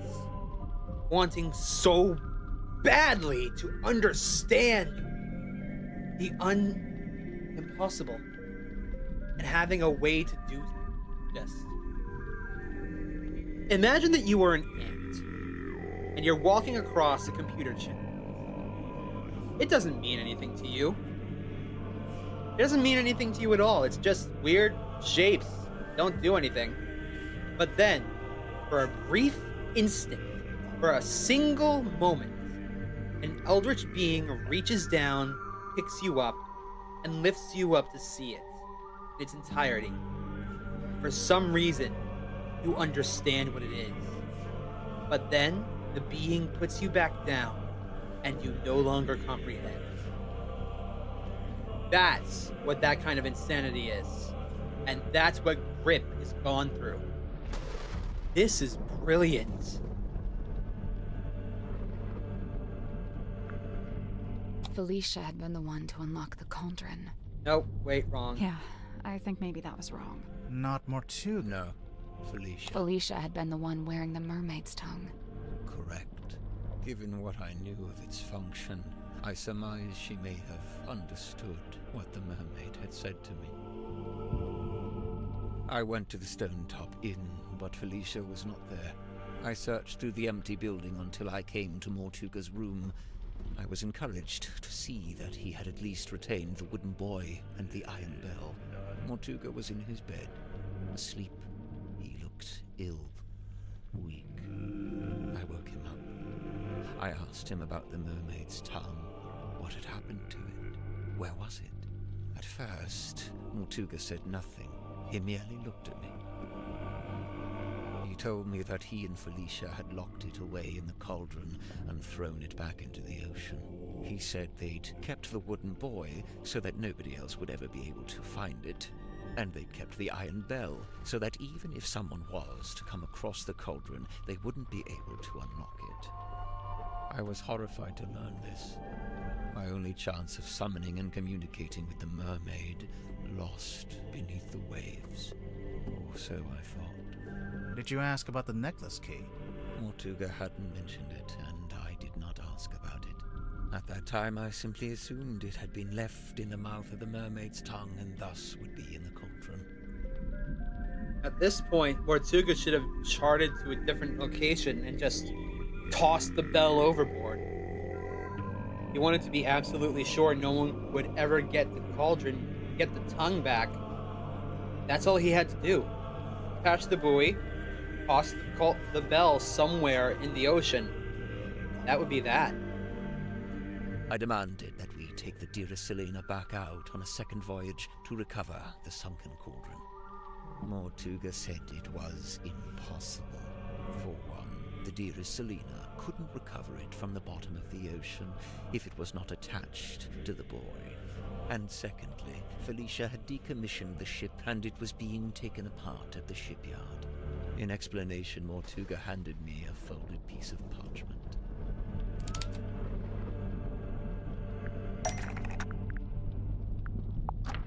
It had inscribed a note from Felicia. She was to be leaving town immediately. She did not say where she was going. Mortuga told me he had slept through Felicia's parting visit. He was distraught over it, heartbroken. With a desperate look, he asked me if Felicia had also come to visit me on her way out of town.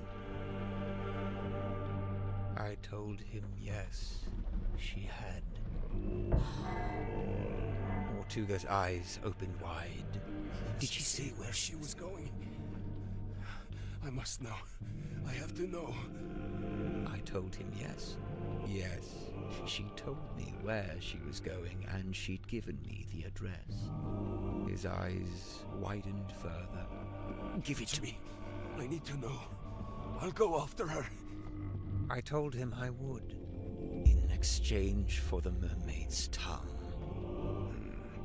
Mortuga told me again how it was impossible. There's no way. It's lost. You need to let it go. I didn't want to hear it. I left the inn still clutching the deeds. I went down to the shipyard and spoke with Donovan Drummond.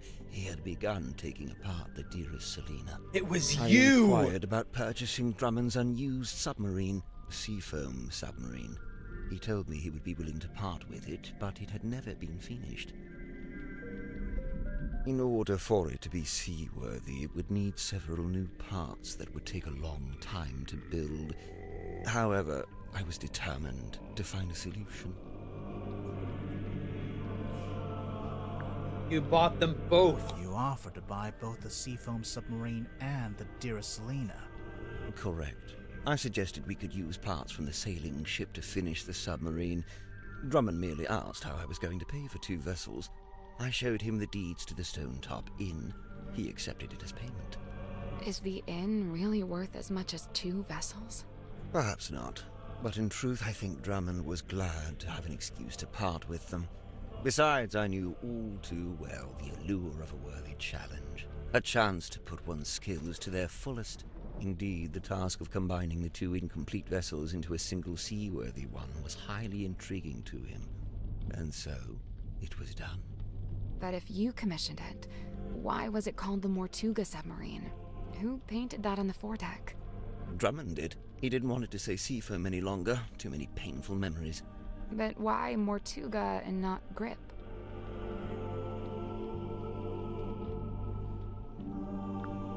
Because Grip paid for it with the inn deeds, which were in Mortuga's name. Right. Drummond assumed I was merely acting as intermediary for Mortuga, the true buyer. Did you tell Mortuga what you'd done? I told him of my intention to return to the ocean in a submarine I was having constructed. He wasn't happy about it, but the submarine took months to complete. That was enough time to convince him to come with me and help search for the Mermaid's tongue. He only came with you because you were pretending to know where Felicia had gone, and you were withholding it from him. Correct. What were you going to do if and when Mortuga realized you'd been lying to him? It was worth the risk. There was no question of leaving the Mermaid's tongue at the bottom of the ocean. But it wasn't lost in the ocean. Mortuga had it the whole time. Correct. As I had lied to him, he had lied to me.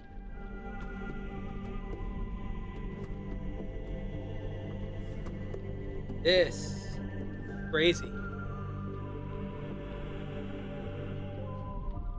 That explains the contract. It wasn't Mortuga and Cynthia. It was Godric and Mortuga. Godric was person A. Mortuga was person B.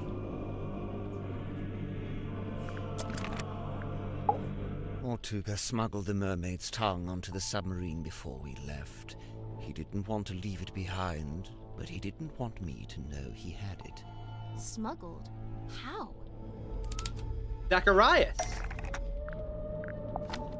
Mortuga sent me a letter, inviting me to join him on the submarine. Grip, did you know he'd done that? Mortuga told me he was going to bring somebody else on board. An old friend, a collector of occult curiosities who might be helpful. But I didn't want anyone to know what we were doing, or what we were looking for. I told Mortuga not to mention me in the letter. I followed Mortuga's instructions precisely. I arrived in Silkworm and went into the Stone Top Inn, where I found the locked cauldron. I placed it among my possessions and ventured onto the submarine waiting in the harbor. We departed. Zephyr thought he and Mortuga were the only 2 souls on the ship. I stayed hidden for a week before staging a balloon crash and pretending that Mortuga had rescued me from the ocean. That way I was free to move around the submarine in view of Zephyr, but he could dismiss me as a hapless traveler picked up along the way. So to begin with, it was just you 3. But it didn't stay like that for long. It didn't.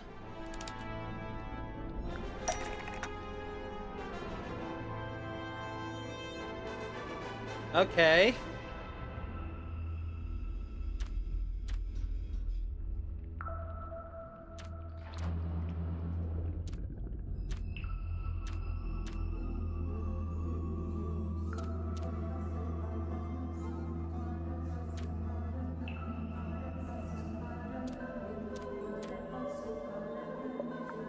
Nope.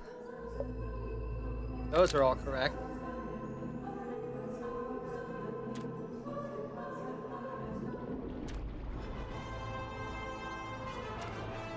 That's correct.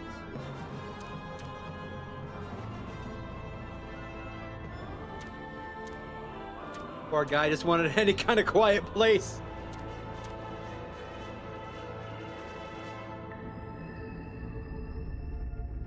Guess he owed her money.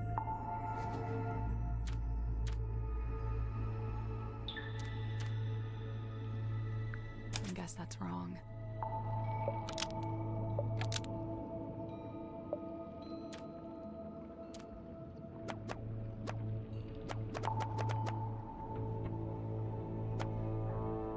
Ah, here we go. That's not it.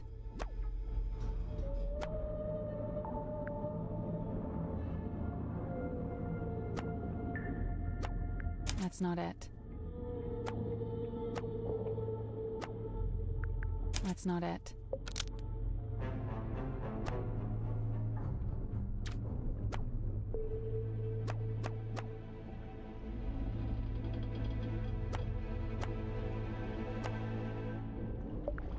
Well, that's about the long and short of it. No. What? No. You can't leave it like that. You've left them with misconceptions. You should tell them what you know. All of it. What do you mean? Misconceptions? Maybe one or two, yeah. We should tell them everything. Even though he did wish to leave the submarine, Mortuga simply could not accept Tadpole's offer to give up his capacity. Before Mortuga could leave the submarine, he needed Godric to tell the location of Felicia. He always did think he would make the best captain, and he did want to leave. But he couldn't. Not without the information he so desired. Not just that. Since it turned out he had the Mermaid's tongue on board the entire time, I don't think he wanted to leave me on the submarine with it. He didn't want me anywhere near it. He was trying to protect you. I'm aware.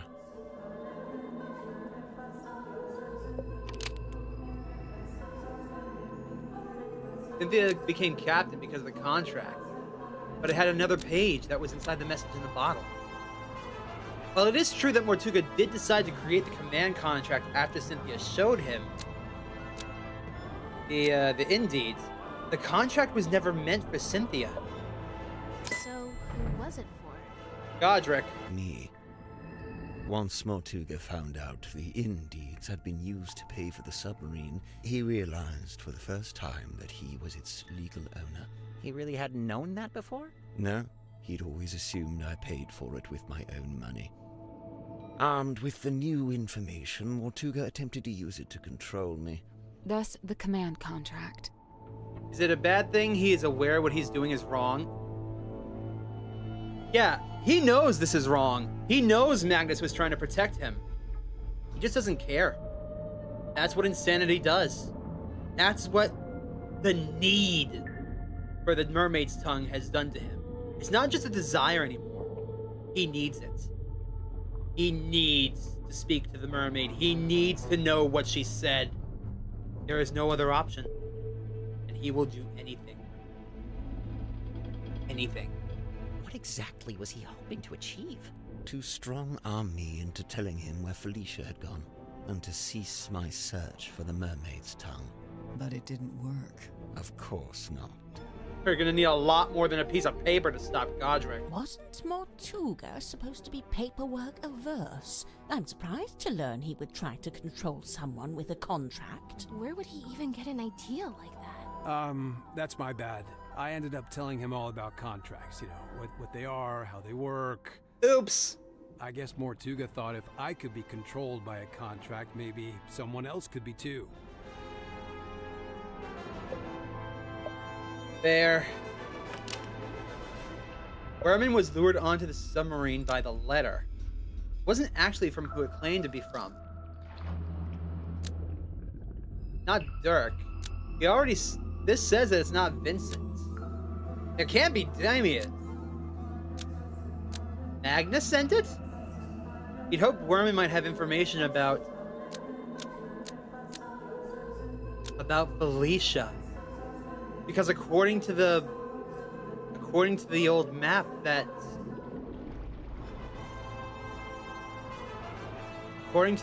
made by Moon, she was acquainted with him. Wait, So Mortuga wrote the letter? Not exactly. Huh? It was his idea, but he wasn't one for writing by hand, so he asked me to do it for him. Ah, that explains the more feminine signature. But why Ibis? Mortuga didn't want to reveal too much in the letter, so he had the idea to pretend to be a neutral third party. We learned about Ibis from that newspaper page, but it just needed to be someone you would listen to. Honestly, I'm surprised it worked. Huh. This explains why Mortuga kept asking about my father. Oh yeah, I was wondering about that. Were you able to tell him anything? Afraid not. I haven't spoken to my father in years. Do you think he would have known anything about Felicia? About what happened to her? It's possible. Maybe. Who knows? And then there's poor Symmetry. Watching Symmetry perform the Stargazing Girl didn't make him miserable. He was already miserable because he just found the letter. Informed him that Felicia had just died. He didn't hate the act, Sim. It was just really bad timing. See? I told you. You didn't make him sad. He just learned about the death of his beloved friend. I like to think they were more than that. What I did, it was... You didn't know. Symmetry, let it go. Your anguish. That goes for all of you. Mortuga's actions, his decisions, all motivated by that same singular desire. It was all in effort to locate Felicia Stonetop. Her. Likewise, it transpires that Godric's actions were also motivated by a singular desire. To commune with the mermaid. Her. And when they opened the black box and found the mourning envelope, found the necklace key, it all came to an end. Well, what are you waiting for? Go ahead, open it. Godric, I really don't know why you're here. This doesn't concern you. I bet it does. I'm to believe the box may contain information on Captain Stonetop. Even if it does, it is wholly unrelated to our unfortunate voyage. I'll be the judge of that. There could be anything in there. Listen. I prefer you not to shake it like that. Besides, it doesn't open that way. It slides out at the side. Let me do it. What's all this? A scroll? An envelope? There's something inside. Wait. What's this? We both know what that is. That's Felicia Stonetop's necklace, isn't it? Isn't it? It even looks like the mermaid's tongue. I just realized.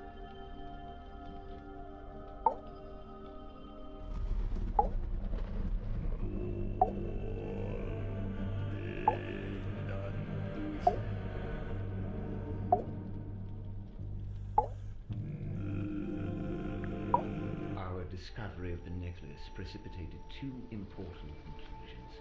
One, we now possess the key necessary to operate the Mermaid's Tongue. In my complacency, I had not even known it was missing, simply assuming it lay within the cauldron. But no, Felicia had taken it away with her, and now, through what twist of fate, it had returned. Which brings me to conclusion two. The fact that her necklace had been sent to her parents in a black-rimmed envelope attested to us that Felicia Stonetop had died.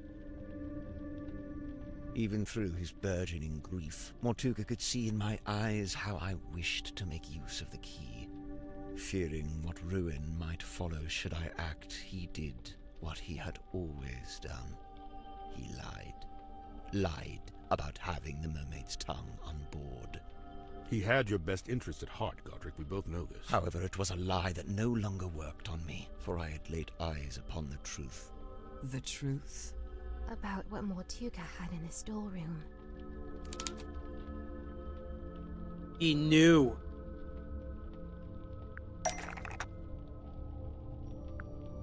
There's only one piece of evidence here that could tell anybody the cauldron was on board without actually seeing it.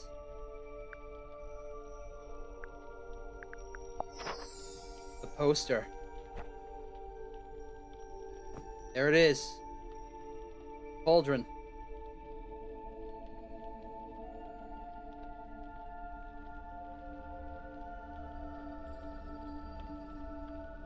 correct. I had seen Symmetry's drawing of the cauldron. He asked me to change it. I was going to change it. So now you had everything you needed.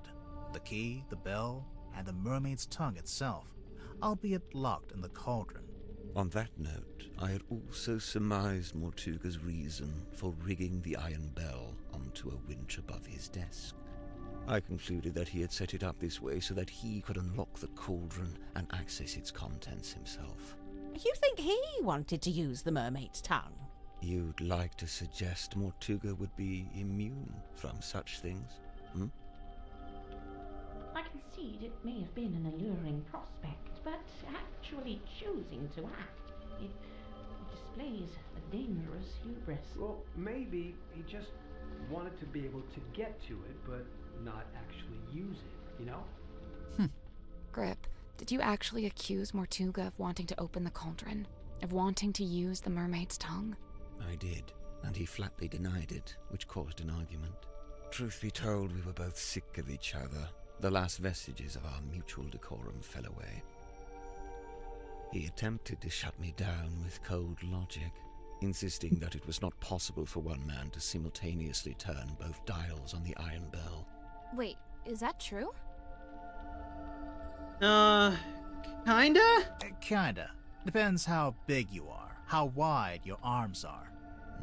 I knew Mortuga would be capable of it, and I could see in his eyes that he intended to do it. Well, not to side with Grip here, but he was right. Mortuga did open the cauldron, didn't he? Perhaps his intention was simply to move the mermaid's tongue to a newly contrived hiding place. Maybe he was just gonna destroy it. As he should have done years hence, I might add. Grimoire, what do you think?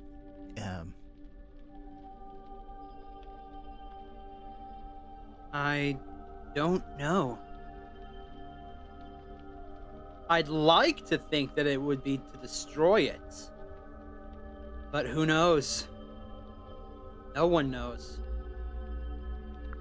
I think he wanted to destroy the mermaid's tongue.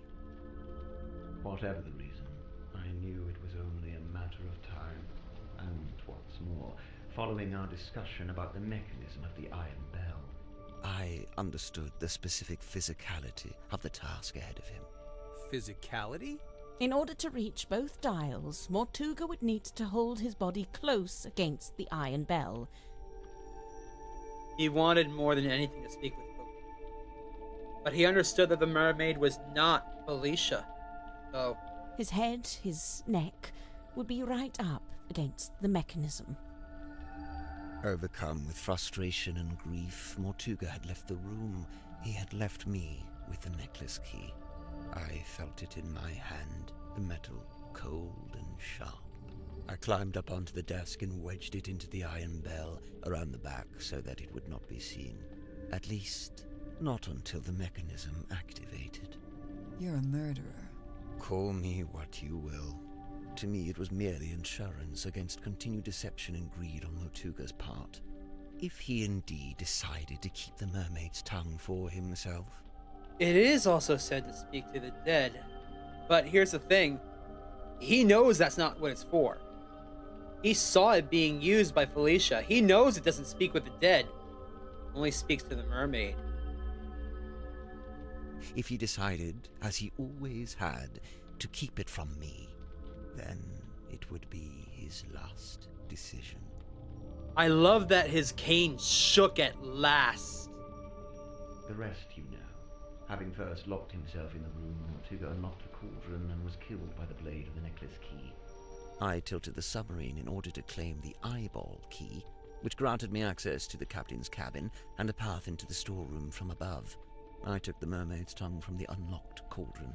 And then you went up to the aft deck and used it, didn't you? I tried to, but you stopped me. You're welcome. Tadpole then dove into the ocean and collected the pieces. Including the coral and the gemstone eyes, which she kept for herself. Yeah. As for the mask itself, I just left it in my room. And I took it when I later visited the room to collect hex from the dome tank. Wow, you're admitting it, huh? I admit I moved it to a more secure location, ultimately a wise decision, wouldn't you say? Yeah, fair. Zephyr at this point probably could have been informed by Mortuga, hey, if this thing ever opens, take this thing and hide it as best you can. Do not let anybody else know what's going on. You are my closest friend, Zacharias. I need you to do this. It's possible that's what was going to happen. He could have taken the mask apart, given it to Zephyr, and send Zephyr on his way. And then, all that he would have to do is get rid of the coral and gemstones. He could leave one inside the cauldron to maybe mess with Godric. Keep one piece on himself and just huck the other piece right into the ocean. Never be found again. But then there's the key. He would keep that for himself. Except it's not there anymore, is it? Uh-oh. It's right here. Oh, you clever little shit! It's dark. Grip turned off the lights. Someone grab him! Too late. He's gone. The mermaid's tongue, it's gone. He took it. He must have. He can't have gone up to the foredeck. It's still locked. What about the aft deck? Let's go. Maybe we can catch him. After him! Why are we stopping here?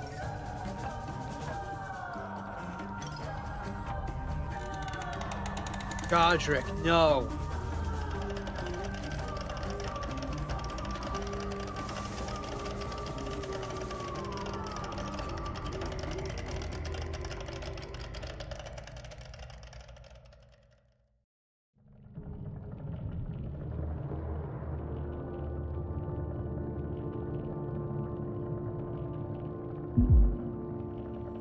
He's wearing it.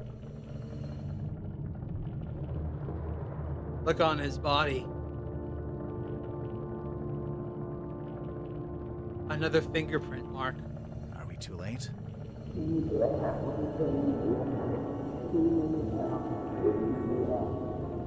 I don't...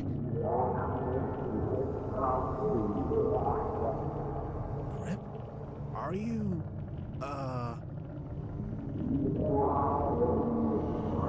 What? Wait, where's he going? What's he going to do? Should we follow him? I don't... Wait, what's that on the floor? It's the compass. He fixed it.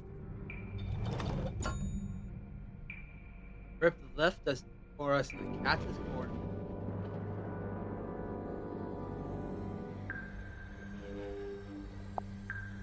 Service record. Issue with compass. Momentarily overwhelmed. Compass fixed by Godric Grip. For customer Cynthia Seafoam. Cost waived.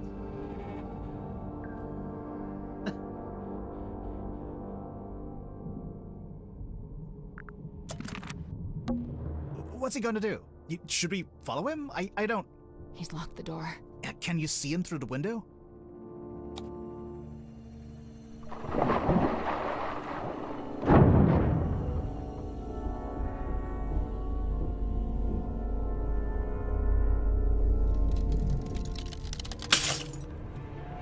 Uh-oh.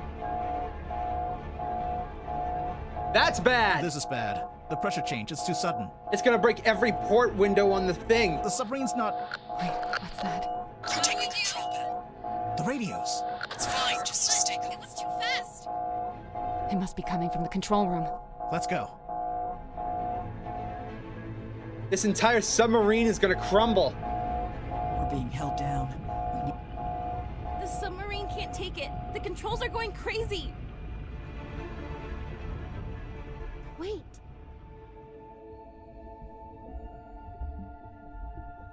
It has Godric.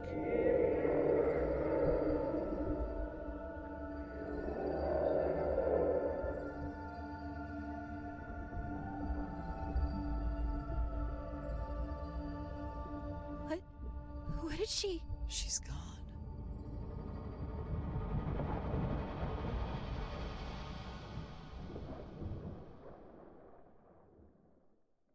She let us go. There's nothing left. Remarkable. Let's just head back to Silkworm, shall we? Get everyone off this submarine. And, Silkworm would be which way? The grip with her. We got moved. I don't know where we are. No stars, no moon. I don't know which way north is.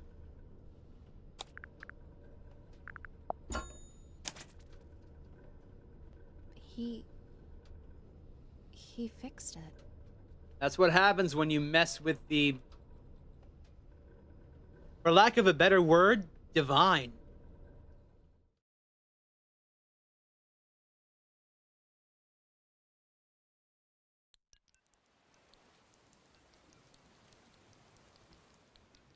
I'd like to point out something to you all. Aren't you surprised this didn't turn out to be about the silver snake? Yeah, actually. After leaving the town, nothing about the silver snake for the whole damn game. Bait and switch, I tell you what. Yeah, I guess. Although, they may be more related than we know. What? The silver snake and the mermaid? Yeah. Well, I mean, it's possible. Look at the sides of the bell. An egg that hatches into a humanoid creature that grows up into a giant under the waves. Who knows? That egg could have come from the silver snake.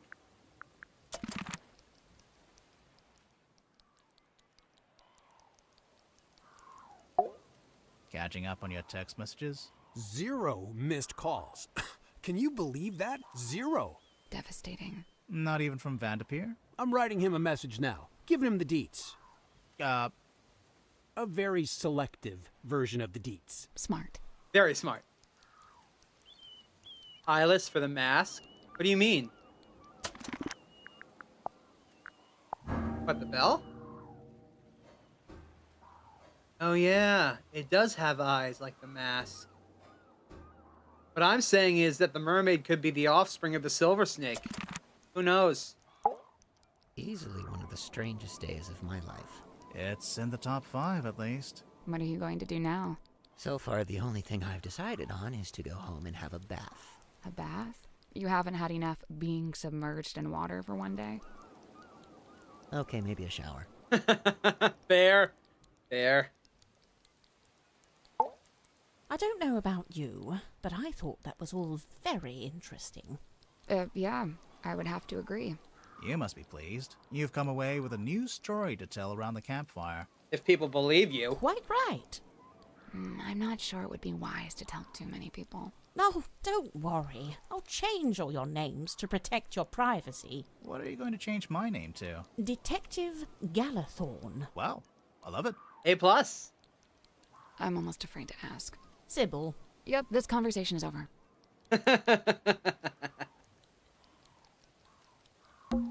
That was the weirdest submarine I've ever been on. And the last? And the last. I never got to go to the lighthouse. Oh, hey. Maybe our next case will be entirely in a lighthouse. No way. This was it. This was the lighthouse case. Would you mind not leaning on the fourth wall like that? I'm just saying, next time the theme will most likely be totally different. I mean, we've already gone to an amusement park, a swamp, a pair of towers in the middle of a lake and a giant mansion that's also somehow a secret laboratory, and now a weird-ass patchwork submarine. Hi, me. God, what else is left?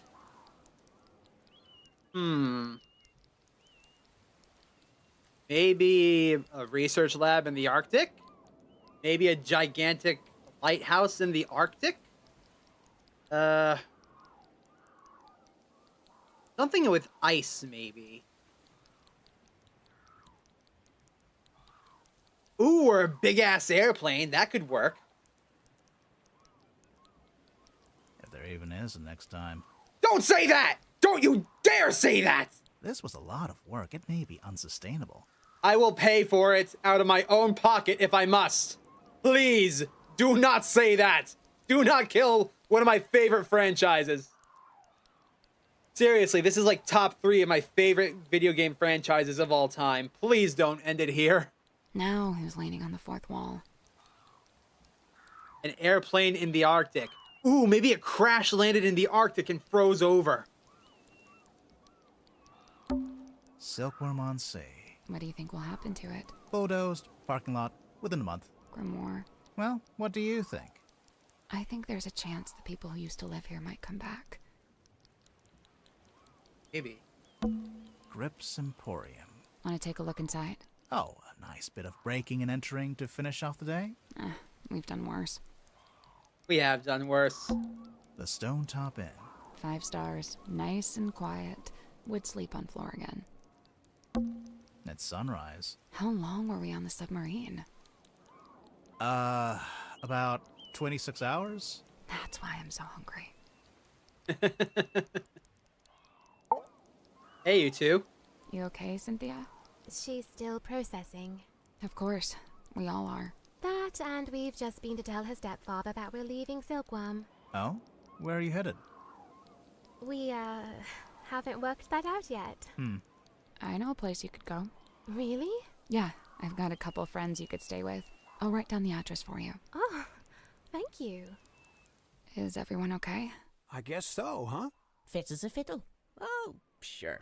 Just had my human perspective permanently and irrevocably shifted, but hey, what's new? But what about Grip? Did he die or what? I don't know.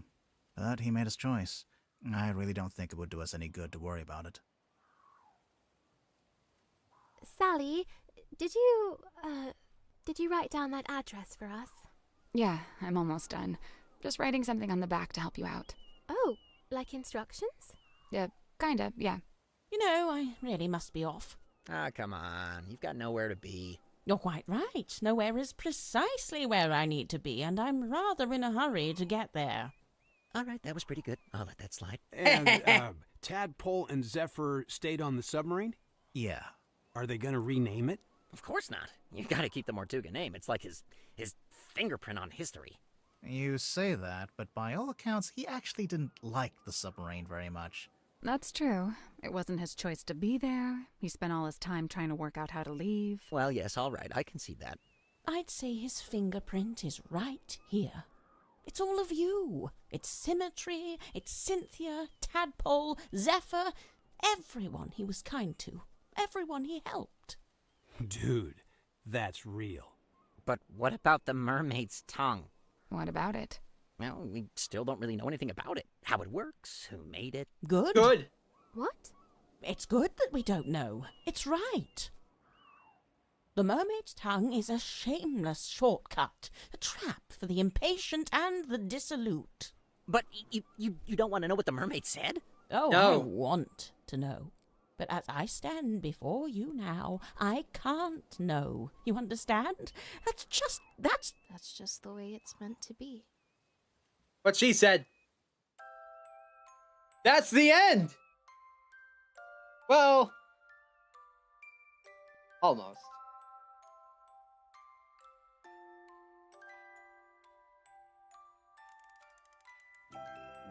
Werman announced that he wasn't going to write the sequel to his novel. Dirk was subsequently released from his contract with Wit and Whimsy. Ariana Moon, avoiding all questions about where she was heading, simply disappeared over the horizon. Adam Tadpole became captain of the Mortuga submarine. Dr. Zephyr stayed on board to continue with his research, newly inspired by what he had witnessed. As for Symmetry and Cynthia... Address Sally wrote down? Yeah, it must be. She wrote something on the back, too. Oh yeah, what was that? Instructions? It's a little poem. You should read it. Me? You're the poet. No, you read it. Okay. Eavesdrop what the stars are saying, earthly tethers slowly fraying, floating, helpless from the worst of jealous hunger, selfish thirst. Take a moment, kneel and meet the flowers growing at your feet.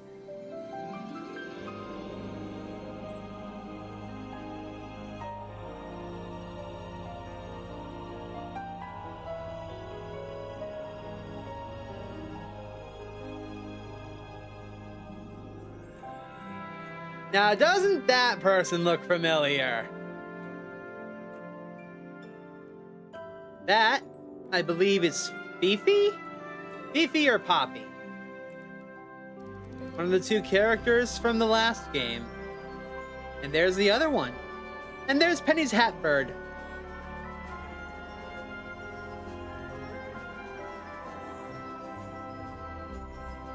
Both of them are from the previous game, Tangle Tower. That's a nice callback. The end! Thank you all so much for joining me on this incredible adventure.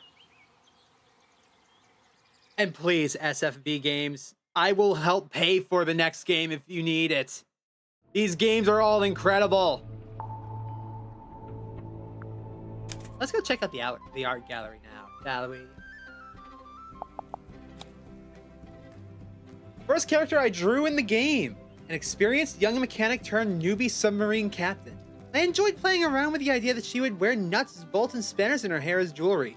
At one point, I gave her an oversized spanner, which felt a little too fantastical.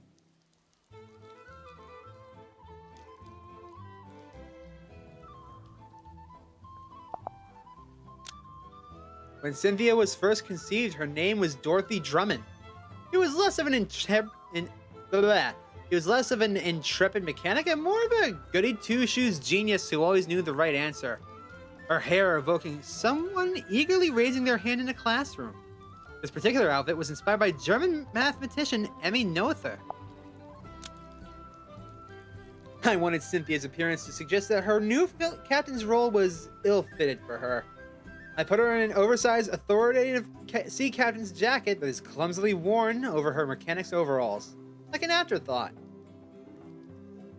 I really like this design here, but I'm glad you went with what you did.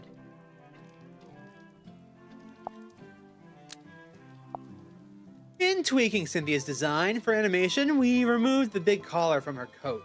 It just distracted from her face and hurt the silhouette. Her movement is relatively understated, but I feel she has a great range from folk, confident captain to cheeky young girl to nervous to teen. She's dealing with a lot, and trying hard to mask her stress, so it's fitting.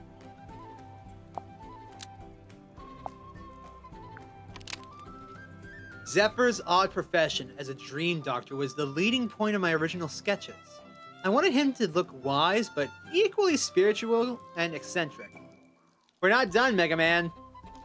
The tattooed eye on his head was to suggest a third all-seeing eye. Adding the spectacles was a turning point for me because it made him look slightly dissociated and somewhat sinister. This was my first drawing of Zephyr. I always imagined him draped in the long, old-fashioned scholar's robes. His outfit is inspired by wise men from the ages such as Charles Darwin and Isaac Newton. But his opulent style also ties into his image as an avid collector of strange antiquities. I thought it would be fun to make his hand a literal antique. Hold on, SFB Games has a game on the Switch? Yeah, I think they put some of the Detective Grimoire games on the Switch. I think Tangle Tower's on there.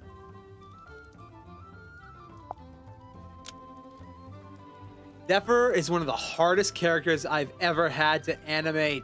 He has everything. Tall so his proportions are difficult to control, moves slowly so he needs lots of drawings, flowing fabric so tons of secondary motion to manage. I'm extremely proud of how he turned out though. Thurk is the most contemporary character in the Grimoire universe. He even wears jeans and sunglasses.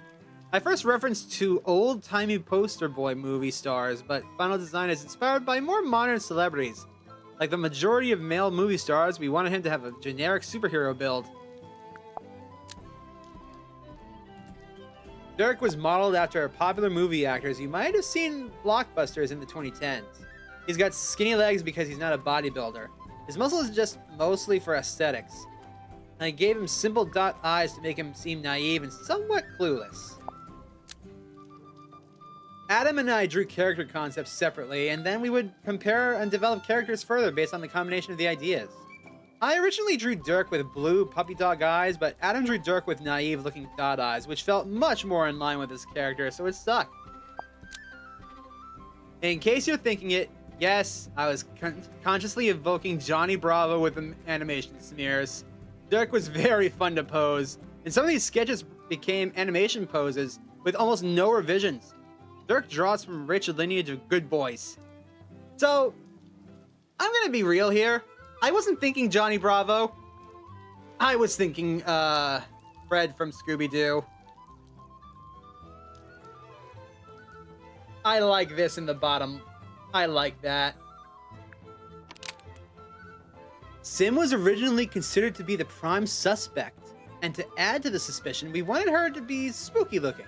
Pale features, white Victorian clothes, a body shaped like a ghost and face like a vacant doll. I added an eye on her locket, a symbol that's become synonymous with her mentor, Zephyr. Symmetry was originally called Felicity Fogg. Eventually, we realized we shouldn't have Felicity and a Felicia, so I came up with the name Symmetry Silkmoth instead. Sim's crystal ball, being known as the Fog Ball, is a vestigial trace of her original name. She is an illusionist in training, so I perched a tiny wizard hat on her head, gave her magician gloves, and a cape that was far too big for her. There was also a phase where I imagined the eye on her locket would always look in the same direction she was looking. One of her tricks!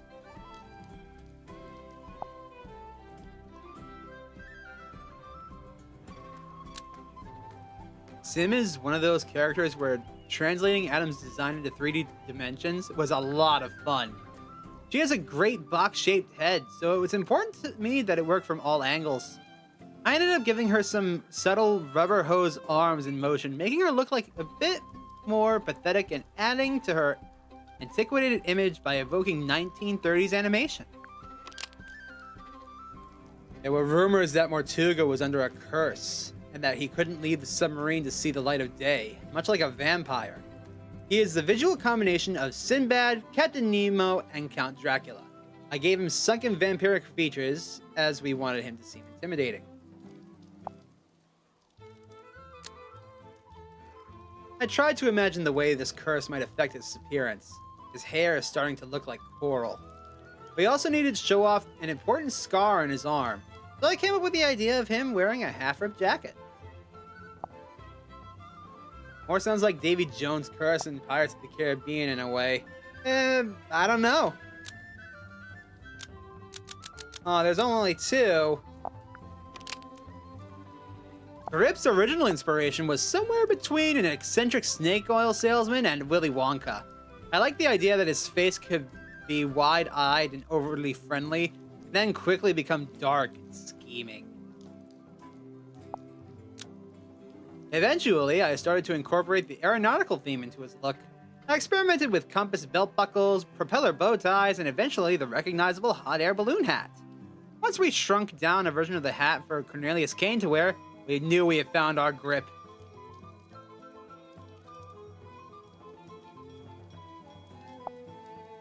There he is.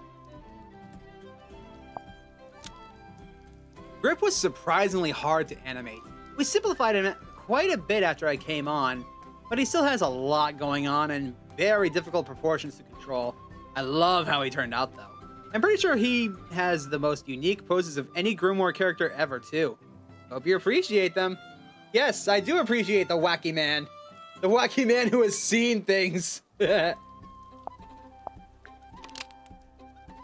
rider who's a little rough around the edges and seemingly always grumpy. Hi, me. Oh, I'm gone. Adam was keen on referencing Stephen King for this character, which is where his furrowed brow and pained expression were derived from.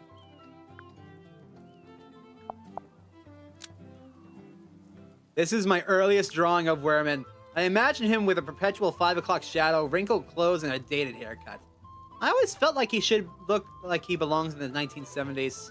You gotta go now? Alright, Mega Man, take care. At one point, my version of Werman started to look a little too confident. I remedied this by making his hair look less styled and giving him loose clothing, and a hunched posture. A bad habit acquired from hours writing away on the typewriter. To me, Werman is the Professor Pointer of this game, And in that, he feels very similar to myself. Adam reduced the chin after I did these sketches, as it didn't feel right for him. As it didn't feel quite right for him to have such a strong jaw. This results in quite a squidgy, nuanced head shape that makes for very fun facial expressions. It also means that you can draw him with a bit wrong and it'll still look a lot like him. Mariana Moon's keywords were nomadic historian, professor, and hobbit. Naturally, tweed jackets, waistcoats, and a tobacco pipe seemed like a fitting combination. He's also an older character, and I struggled with capturing her age at first. I imagined Mariana as a wandering countryside historian, an old-fashioned dapper look, not messy and mud-scuffed from her time crawling around in the brambles. Really, the only thing from this drawing that we kept was the fact that she had a pipe. Since she was a nomad, I imagined she needed to carry all of her worldly possessions wherever she went. In one image, I drew her wearing all of her clothes at once. Ha! Wait, which image is that? I don't see it. I also started drawing her with moon-shaped accessories, which eventually made it into the final design. Bilbo Baggins was referenced a fair bit in discussions of Mariana's mannerisms. Marianarisms? This came across especially in the bottom middle drawing, which made it into animation with only a little alteration. I like to imagine she always knows a little bit more than she's letting on, and isn't above teasing you with the facts. Madame Tadpole is a peculiar character, as you're not sure if she is human or a fish. At one point, I really went into that idea of her being a human fish and drew her with fish-style features, put barnacles on her body and gave her hair made of seaweed that's styled to look like a fin. Tadpole was a very difficult character to design. We had to change her head shape several times before we finally landed on something we were happy with. In the name of simplifying the design, we removed some of the extra details. I initially wanted shark-like bite marks on her arms. As a retired circus performer, her unique appearance feels like an old stage costume. I drew clothes that were a cross between a swimsuit and a costume, even giving her theatrical faux lashes and stage makeup. She salvages items from the sea to decorate her room, so I love the idea of her wearing pirate treasure as her jewelry.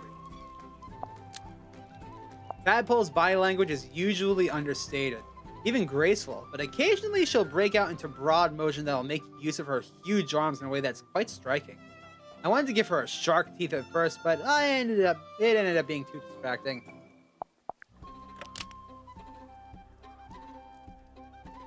And seeing this makes me want to go and voice Ace Attorney with you. Oh god, I want to do that. I still want to do that, but not this year. I need to finish the year of Yakuza. But then we can go and do fun shit. But first, before we do anything else after the year of Yakuza, I promised that we are doing Darksiders 2. We're gonna do Darksiders 2. Now then. There are several clues in the game that show what the extended fellow family looked like, so it was important that we spent some time drawing them. Designing them together meant that I was able to balance their likenesses to one another and consciously make them look related. Some more cleaned up art to confirm the final designs for several side characters, including their meeples for the model town. Oh, meeples. From top left, Baroness Fortuna, Governor Fellow, Selena Stonetop, Damien Dusk, and Felicia Stonetop. Okay, that's all the characters. Now for the locations. Oh my god.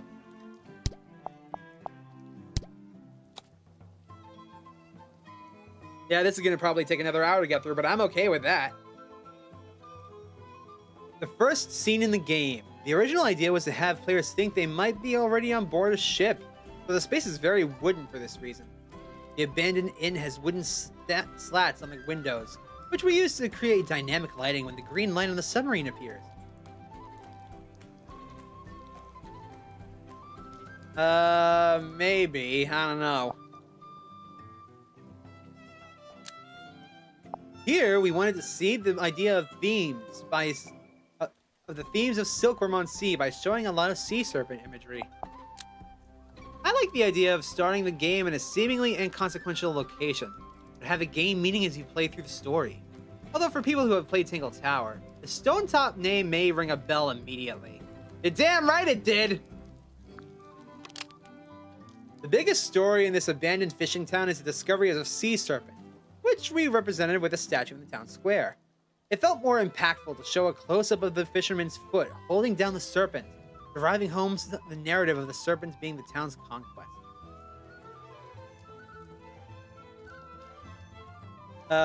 What racing game are you talking about? And again, I can't do it this year. I gotta finish the year of Yakuza.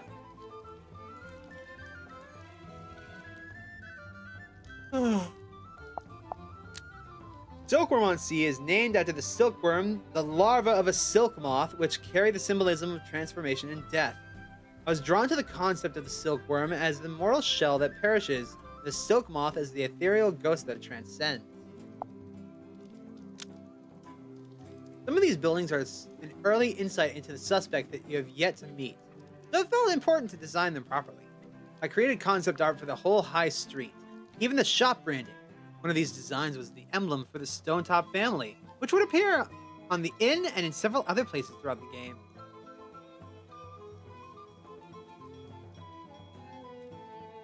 If I said that, it would ruin the surprise, but it starts with T? I don't know, you can just tell me in DMs later.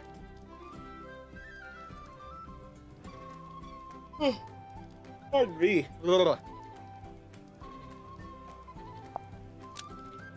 The idea I had in my head was that Silkworm on Sea was a town that was dead. Laying at its feet was the monolith of the submarine acting as a town's grave, with its departed denizens buried within. You can tell what kind of mood I was in when I was coming up with this stuff, huh? This is the first time you set foot on the Mortuga submarine, and we wanted it to feel unwelcome and foreboding. The buoy's chain leads the player's eye towards a dark, uninviting open. The puddles of water were a good opportunity for creepy reflections. Originally, the seafoam name was crossed out with red paint, but Adam and I agreed that it was too cliché for a murder mystery. The yellow does a good job of feeling aggressive without being too macabre. Plus, the yellow paint will help confused players find the doorway.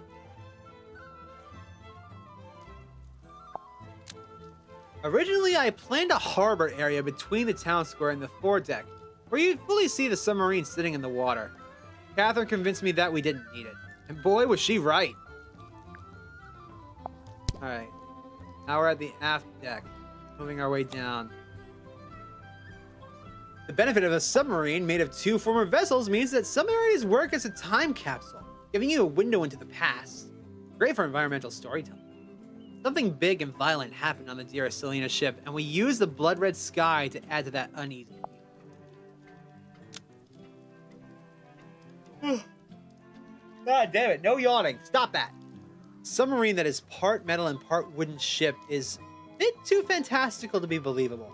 To remedy this, I imagined the wooden parts acting like a skin over the metal interior, eroded and decaying, peeling away from being underwater for too long. This is an important story location, but players aren't given much to do other than to collect the figurehead clue.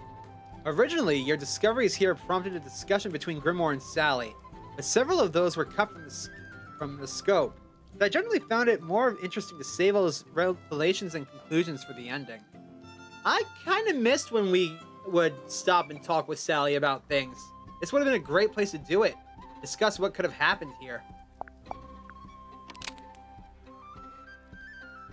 Second bunk room in the submarine, but instead of being split like Dirk and Werman's room, it's a harmonious meeting of two very good friends. Sim and Cynthia have a shared longing for daylight, and have tried to replicate this by sticking yellow paper over the porthole to simulate the sun.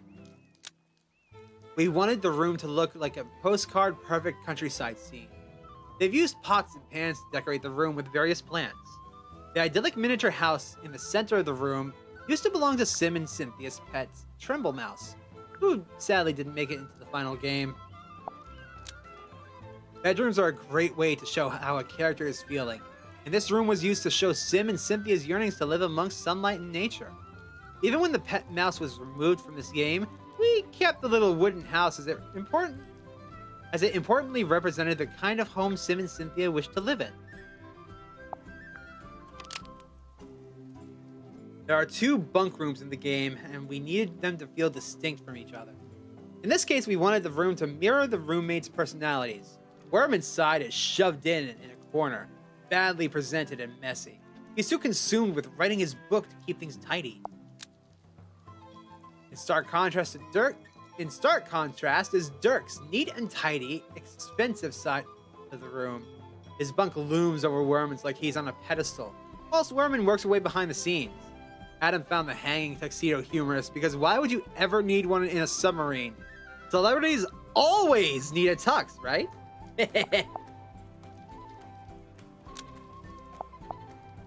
This room has some of my favorite Grimoire and Sally examine dialogue. If you missed them, next time try clicking on the punching bag and the dumbbell, or the pile of books. I also love the way Amber, as Sally says, "Never know when you're going to have a fancy party," in response to the tuxedo. One of the few communal areas of the submarine, we wanted this room to feel like a cozy old tavern. The industrial aesthetic and shape of this submarine room made it a fun challenge. Coral is hanging from the ceiling as we always try and bring ocean imagery into the submarine wherever we can. The original submarine's purpose was to ferry the silkworm sea serpent, so I experimented with the visual of the serpent, which might have been used as a decorative theme. I imagine that the current crew would have built the mess hall on top of this dramatic feature, hanging pots and pans from it, and building shelves onto it. Wait, this place was used to initially house the serpent? Ah, damn. A big central room where all the characters can gather at once is something we didn't really have in Tangle Tower. In this game, we've got 2 of them, and the characters do actually gather in both of them. Catherine drew this layout image for the crowd scene in the mess hall. I love how the composition fits in all the different characters. It feels like a Renaissance painting.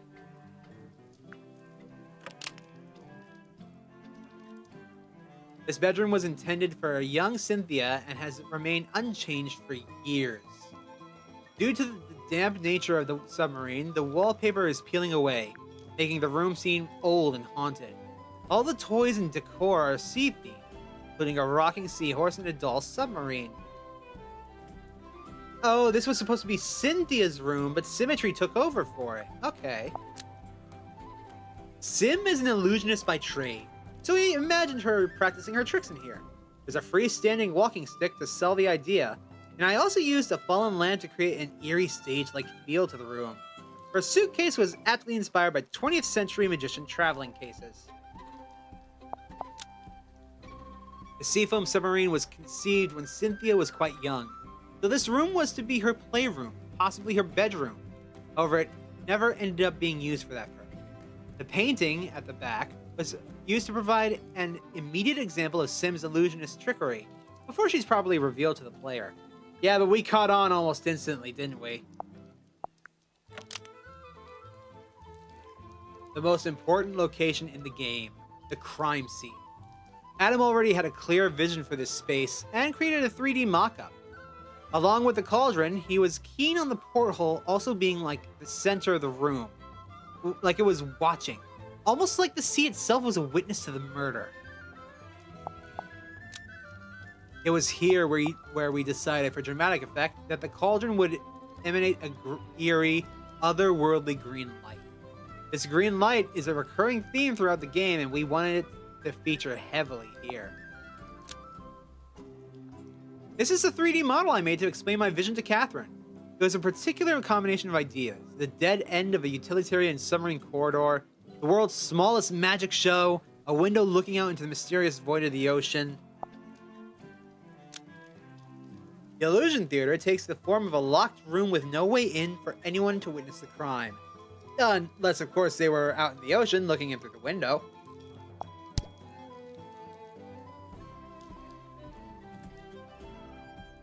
Hey, why are we in the Illusion Theater?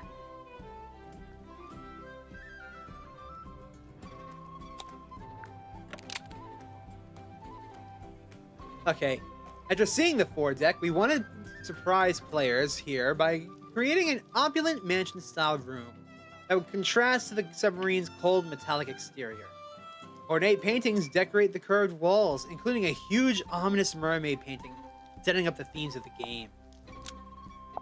I tried to concept a fireplace that you could believably find aboard a submarine, and it started to look more like somewhat of a furnace. Despite there being a fire in the middle of the room, we didn't want the space to feel too cozy, so we opted for the pink colored flame to keep the room feeling unfamiliar. Most submarines don't have an opulent parlor, so we might have to admit this was somewhat influenced by the Nautilus from 20,000 Leagues Under the Sea. It also functions very nicely as a kind of room in which the suspects might eventually gather to be accused by a detective. Catherine also drew this layout for the late game crowd scene in the parlor. It's always fun seeing all the suspects in the same room together. We wanted the control room to feel a bit like a superhero's lair. We were keen to avoid the submarine looking too overtly steampunk, to avoid it looking too much like Captain Nemo's Nautilus. But in this case, we allowed ourselves to lean into the aesthetic just a little bit. This room has a few dependencies, which meant it took a while to finish. The control panel on the captain's jacket needed to be defined before they were drawn into the image. The submarine itself also needed to be finalized so that we knew what the shape of the viewing deck window would be. This room is one of the rare moments where I made the 3D model to help Catherine with the illustration. Something about the perspective of that little staircase was just really difficult to visualize without blocking it out in 3D. In the end, the result is a really impressive example of adventure game background design, particularly in terms of fitting a whole bunch of stuff into the scene. You could originally look through the periscope, but I took it out when I was searching for things to cut from the game's scope. Why would you need to cut things? Ah, the dream chamber. Okay. This room took a long time to draw, as it needed to be densely packed with trinkets, oddities, and posters to reflect Zephyr's eccentric obsession for collecting things. The level of detail meant I needed to carefully use composition and color to make sure the clues and puzzles stood out. This room is a combination of Victorian operating theater, a Gothic science lab, and a curiosity shop. Stained glass ceiling was inspired by a dream catcher, with the idea that even the room itself would have its dreams captured. To me, this room is somewhat reminiscent of Remington's office from The Secret of the Swamp, and Fifi's library from Tangle Tower. Grimoire and Sally always seem to find themselves in places like this. And I live for it! Please do more! A secret room in the dream chamber, packed with even more curious items. Since the shelves of items were the focus of this location, I couldn't get away with drawing vague objects like I did in the dream chamber. I spent some time researching and thinking of what those items could be. Much like the dream chamber, I had to balance the artwork so that some objects felt less important than others. My trick for this was to color the unimportant objects closer to the background, use dark gradients to hide some away. And if possible, add lighting to draw your eye to the objects of importance. This room is full of things that have potential to be clues, objects. But by this point in the game, Grimoire and Sally have plenty of clues, and they're becoming rather blessed about seeing yet more treasure chests and crystal balls. This exception, of course, being the thing in the central cabinet, and Boggy's head down here. This room was Mortuga's space, so it needed to feel like it was missing something. The empty chair staring right at you felt appropriate. The area is covered in old rags and cobwebs, untouched and forgotten.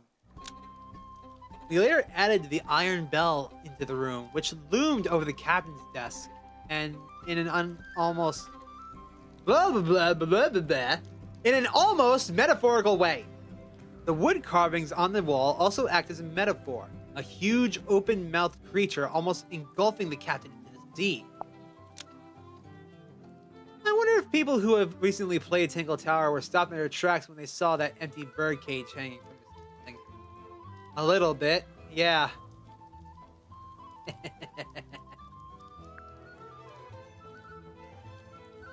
I love callbacks like that. Unused since Mortuga's death, this secret room feels slightly haunted. There are blown out candles and an eerie blue glow coming from a single tiny window that makes this area feel more private. Eventually, I framed the room with a tight corridor to make players feel like they were peering into something they were not meant to see. There are a few moments where light plays a key role in this little room, and the mood changes several times throughout the game depending on what part of the story you're experiencing. Originally, the film projector was found in the model town's lighthouse, projecting onto the curtain drawn across the door. I still prefer it this way around, but sometimes you have to make undesirable compromises for logistical reasons. Okay, we got into the aft deck before. All child's room, theater, cargo hold. Here we go. Wait, did we? Yeah. Mariana Moon has created a cozy campsite nestled among the cargo crates in the belly of the ship. She covered the ground with coal and twigs to replicate the feeling of being outside on the forest floor. No campsite is complete without a campfire. But of course, the logistics of having one on the floor of a submarine that is partly made of wood is not a good idea. As a substitute, I used an industrial-style cast iron furnace as a more believable alternative, emanating a light heat sparks. Observant players will have noticed that this room originally belonged to the dearest Selena, not the seafoam submarine. Makes you wonder what's in all those storage crates.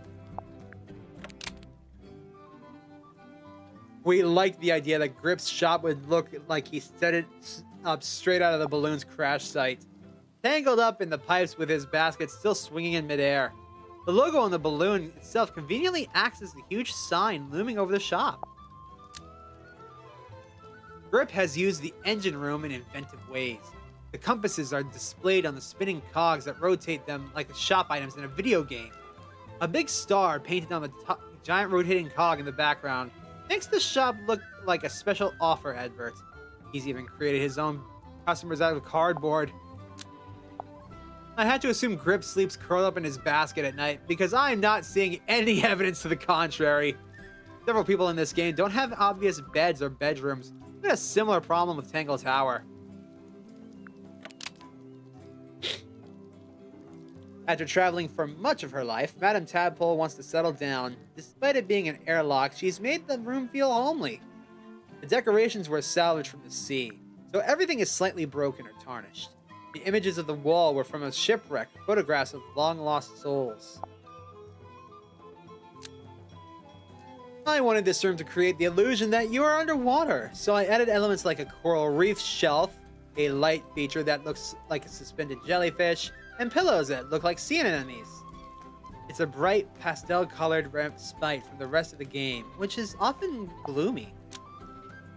It's interesting how ocean-themed color palettes can be the obvious dark greens and blues, but they can also be the soft, light pastels of seashells and pearls.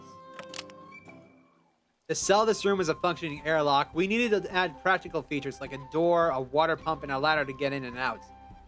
In the final artwork, the ladder leans back and becomes horizontal at one point. We decided not to change it despite it not making much sense. Call it artistic license. The secondary purpose of the space was a hiding place for Tadpole's valuables. We wanted the room to look like a familiar image of sunken treasure at the ocean's bottom. This classic, predictable image of ocean treasure was a good way to hide something very important in plain sight. For a long time, this room was called the Ocean's Eye. The Ocean's Eye, because it... Hello, me. For a long time, this room was called the Ocean's Eye because it looks out onto the ocean. Because I wanted rooms with cool, memorable names. When I realized I had never established that it had any kind of name at all, I sheepishly changed it to the rather more mundane Dome Tank. The Bilge. This environment is a bit of an outlier, as it is fully dark when you first try to explore it. Despite this, there was a surprising amount of thought put into designing it, as it hides many secrets. At one point, I made the water pumps look like creepy faces that emerge from the darkness as players explore the room by torchlight. Using the flashlight to illuminate this room is the most adventure game item puzzle moment we've ever had in the Detective Grimoire game. Normally we try to stay away from those kinds of things. It provided a fun back and forth between Grimoire and Sally, though. Eventually, the vent is opened and the room is partially illuminated from above. This ends up having a fairly important mechanical function in the story. Alright, we're done with locations. 2, 3, 4, 5, 6, 7, 28, 50. The case file is the first clue you find and is also a recurring clue in the Detective Grimoire games. This time around, I wanted the case file to have a classic pirate vibes with a worn out leather cover and brown parchment pages.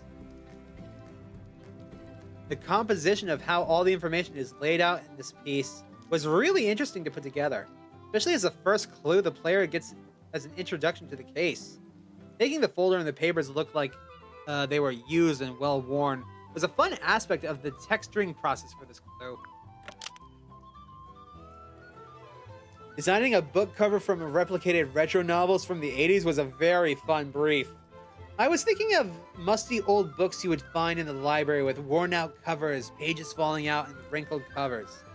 On the front, you'll see very early representations of Mordoom and the Devil of the Deep. An early drawing I did for the book cover and some of the photographs that would appear on the inside. Publisher Christian Kale and author J.D. Werman. After we took away Werman's jawline, we decided the dashing photograph of him on the inside cover would secretly be of his rather more handsome father, Damien Dusk. To make the buoy as creepy as possible, we fashioned hair out of lank strands of seaweed and facial features that have been crudely dug out to look like it's screaming. I didn't instruct Edwin, playing Grimoire, or Amber, playing Sally, how to pronounce the buoy when it popped up in the script. I ended up getting boy from Edwin and buoy from Amber, so I eventually added a little moment where they argue about it. By the way, it's buoy. Also, when I originally first saw this and saw Cornelius's cane, I was like, huh, wait a minute. That looks like it came right out of this. Here we wanted to seed the idea of the themes of Silkworm on Sea by showing a lot of sea serpent imagery.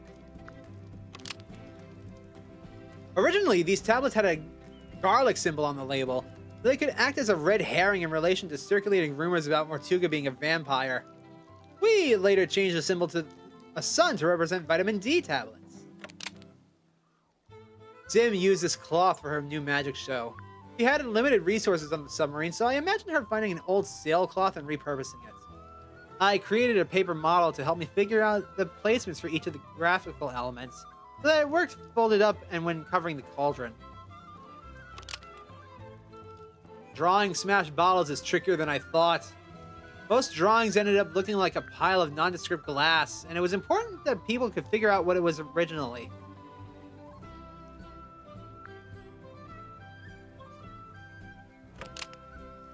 Based off mysterious and surreal illusionist posters from the early 20th century. There was an earlier iteration of this poster where Sim's reflection stared back out at the audience, but Adam rightly highlighted that it would be more creepy for the reflection to stare directly at the real symmetry.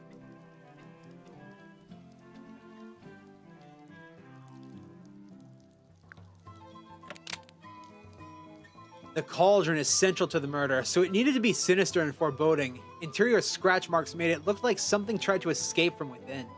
Its shape is based off explosive sea mines and spiny sea urchins.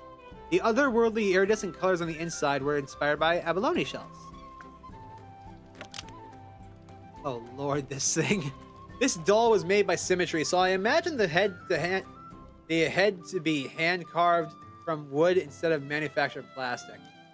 It's also based off of a younger version of herself, so I made it look subtly different to her in height and appearance. In earlier versions of the story, this doll had much more to do with the murder itself. Before we landed on the Sim doll, there was a doll of Mortuga that was involved somehow, but I can't remember how exactly. Some drawings of the lifestyle doll's various functions.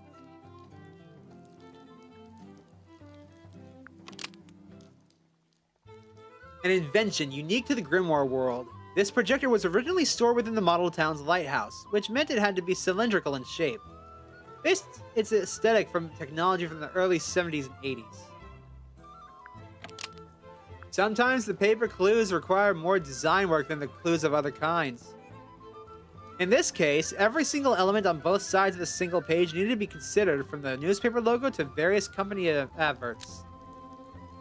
Layouts for Sim's magic show. Act 1. Lady of the Looking Glass. Sim has a conversation with her reflection. Act 2.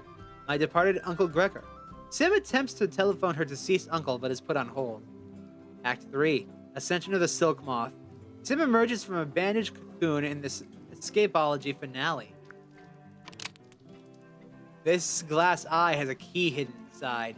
I had to think about how a key would sit inside of a round shape, and also how the mechanism would work to reveal it.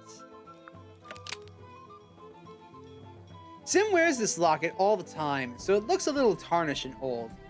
We designed the inside to have a ripped photo of Sim's mother, alongside a tragic attempt to redraw the missing face.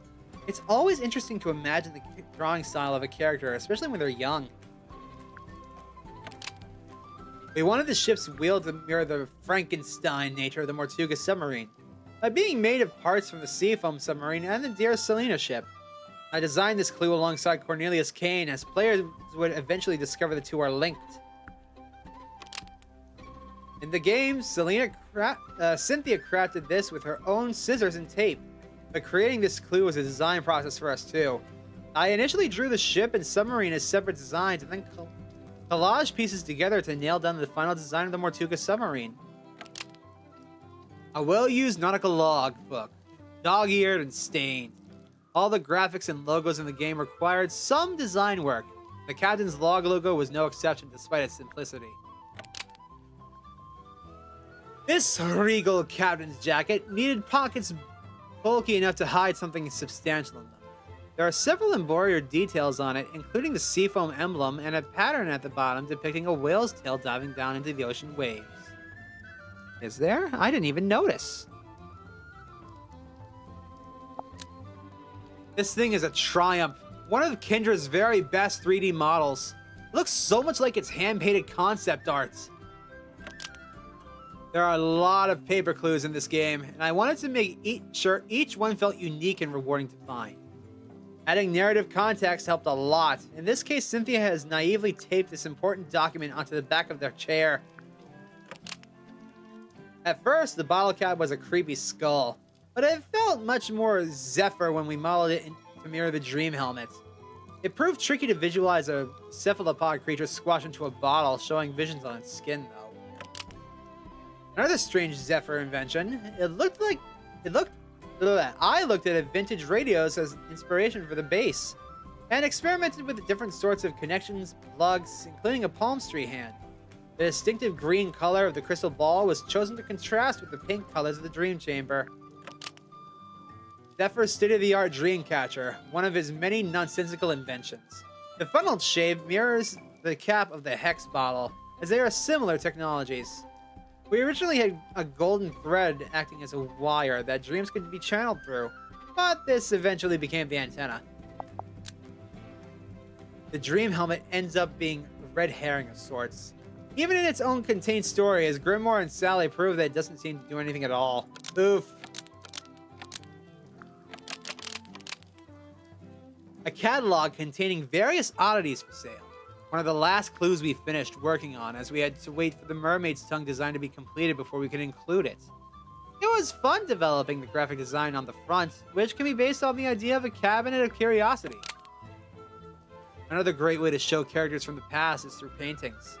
A new dimension to this game was having 3D clues, which meant that we had to design the backs of objects. It became a great way to hide extra secrets and pieces of storytelling. Some plans for the Felicia painting referencing several generations of Stonetop women.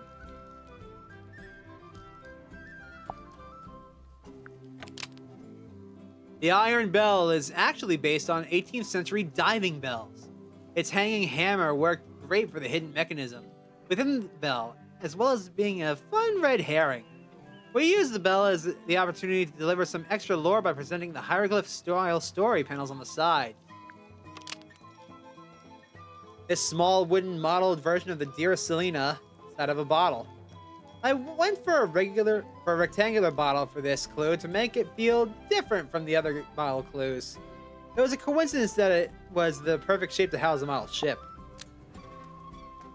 For a nautical adventure, stories like this one, a ship in a bottle seems like a natural fit.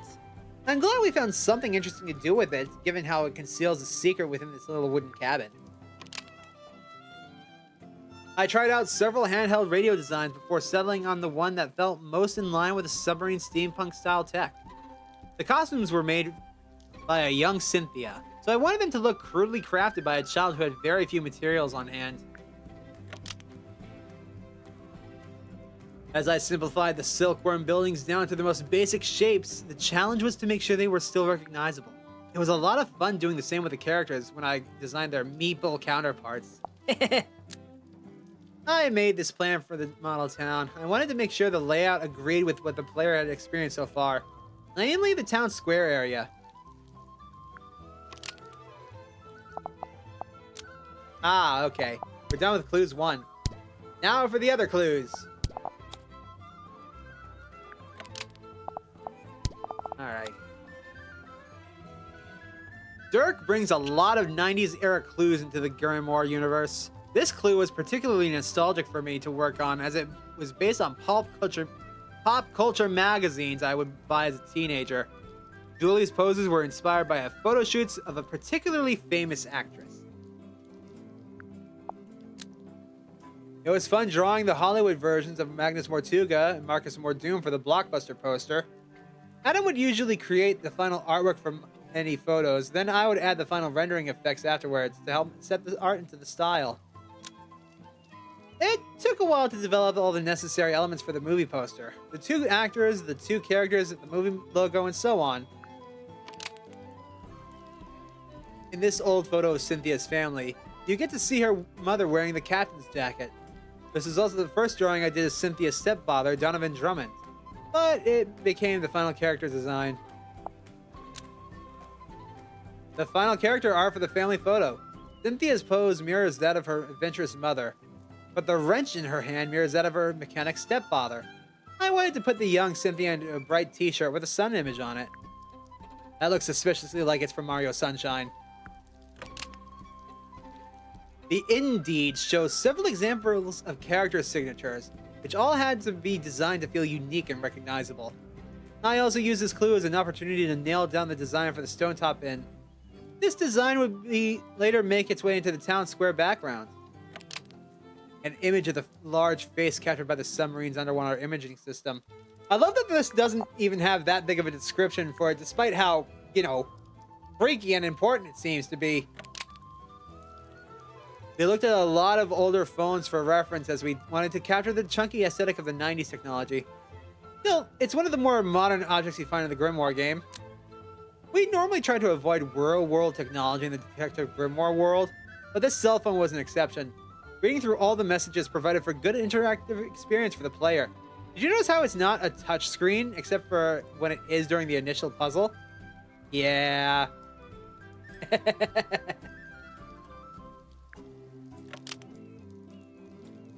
Dirk carries this action figure around with him, so the box isn't in mint condition. We wanted to capture the nostalgic look of cheesy 90s toys and their singular colored plastic accessories. We even experimented with the idea of paintwork on the face being inaccurate.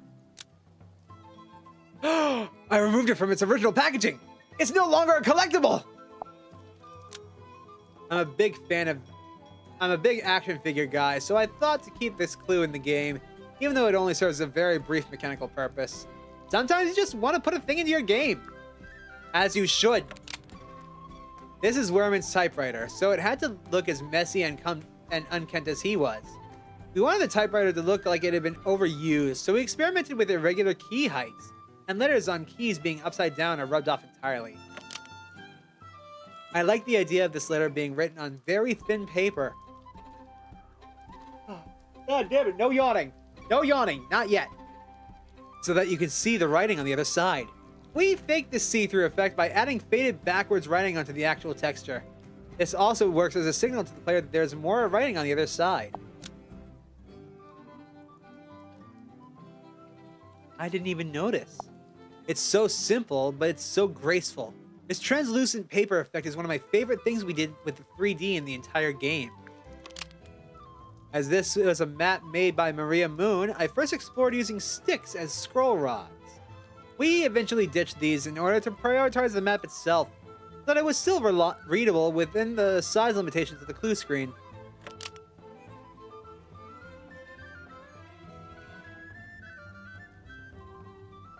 Ugh. We wanted Wolf to look like he could potentially be a werewolf, so we presented him as a shadowy silhouette to maintain the mystery. Two early development images for the moon photo.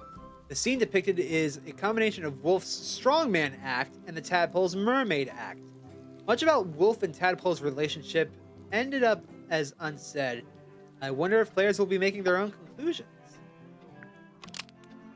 A pipe that's also an audio recorder is another classic Grimoire world invention.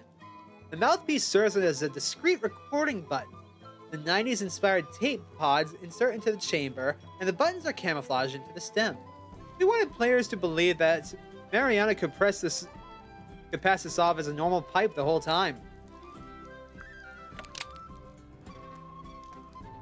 Originally, this balloon basket contained a plush characterization of Grip. I spent a little time designing a cartoon version of him, but in the end we dropped the idea. These drawings are back from when Mr. Grip was a full-on cartoon character that Godric Grip was merely dressing up as. We eventually decided this was a few too many steps, so we simplified it. The compass needles hide a key part of the game's mystery. Keen-eyed players may spot the secret early. I sure didn't! But the intention was to reveal the truth closer to the end of the game.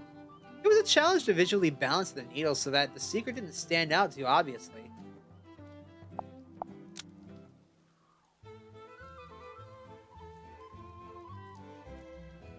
Oh, damn it. No more yawning. Stop it! This is an important clue, so I took a hand in its design.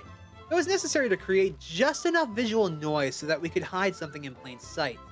The process puts me in mind of designing Penny's birdcage from Tangle Tower, which was similarly used for the late game reveal. A vague map with cryptic symbols that shows an abstract location. This clue was to be ripped into two pieces, so I included fellow branded scroll rods, so the pieces could be linked together. Originally, I wanted the scroll to have an ornate case, but it was too distracting. Originally, the map had a burned hole in the middle where the X would have been, to create an even more alluring mystery. Eventually, I realized this is functionally no different from just having the X. The cane is made up from the piece of a ship's wheel, so I had to design these clues together. He's like a miniature version of Mr. Grip, and we loved the idea of him spinning around to show different facial expressions. This made its way into Grip's character animations. Before Cornelius Kane was called Cornelius Kane, he was called Driftwood Kane. And before Driftwood Kane, he was called Driftwood Kane. Godric Grip was called Driftwood Kane. I could go on. This game was in development for a while. At one point, we played with the idea that the glass bottles would be one of Dirk's non-alcoholic beverages. This made it into the script. I used a wax seal for a lid because it felt more unique and gothic compared to a typical cork. You know, I have to apologize. Hi, me. You know, I have to apologize, as there really isn't a great story reason for why Vermin seals his story page into a bottle and throws it into the ocean. I figured it was a telltale heart situation where he was racked by guilt and desperate to be rid of it. There really isn't time to get into it. Wolf's pocketbook was another chance to reinforce the werewolf rumor surrounding him. I covered the book in scratches, stitches, and a bloodstain. A little on the nose, but appropriate for a red herring clue. The player never meets Wolf, so we wanted to illustrate the other sides of his personality with the objects found inside. A custom-built electronic gadget that connects to Dirk's cell phone. but coincidentally also looks like a ray gun. This clue requires a lot of balancing due to the dual nature, and since the device had to fit around the cell phone, both clues needed to be designed in tangents. This puts Dirk's normal cell phone into heavy-duty satellite phone, capable of getting network signal in the middle of the ocean. I wonder if players have worked out exactly why it was dumped in the bilge. Did I remember to write that into the script? I think perhaps I hinted at it. I don't remember. I'll have to go back and look. We referenced real-life diving licenses for this clue, and made fake company logos to match. It's a card that's been sitting in a pocket for our wallet for a long time, so it's scratched, and details have been rubbed away. Why was this torn up and thrown in the bilge? That's my question.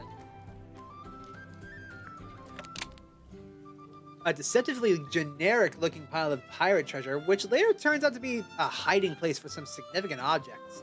The gems eventually became part of the story, and I wanted them to feel slightly alien, otherworldly. The coral, another important object, was later added in development. Taking lots of small, unique pieces and arranging them into composition greater than the sum of its parts is always an enjoyable challenge. We also had to keep in mind that some of the pieces would be used for another clue, so we had to make sure they were both worked for our contexts. A mysterious wooden figurehead that looks like it'd been ripped off the front of a ship. This is one of the few times that you get to see what Selena Stonetop looks like. She's been in and out of elements, and in the elements and has been eroded over time. God damn. Although it's just one small section of a larger piece, it was exciting to focus on this specific element. Getting just the right balance of shapes, features, and textures shows the character of this piece, while also conveying the rot and wear was a fun challenge. It was important for this box to look foreboding, so I experimented with coffin shapes, skull imagery, heavy padlocks, gothic flourishes. All those ideas felt a little on the nose, and we ended up settling on a simpler design with no keyhole. This looked more mysterious and sinister. We researched water damage film to create this degraded film reel. The Remington logo already has an existing design that appears on a statue in Tangle Tower. I didn't even notice the Remington logo. This was originally a clue in its own right. Now it just gets added to the film projector clue. As for the film itself, it depicts Lord Remington standing in what will become the lake beneath Tangle Tower. Ah, that was his name, Lord Remington.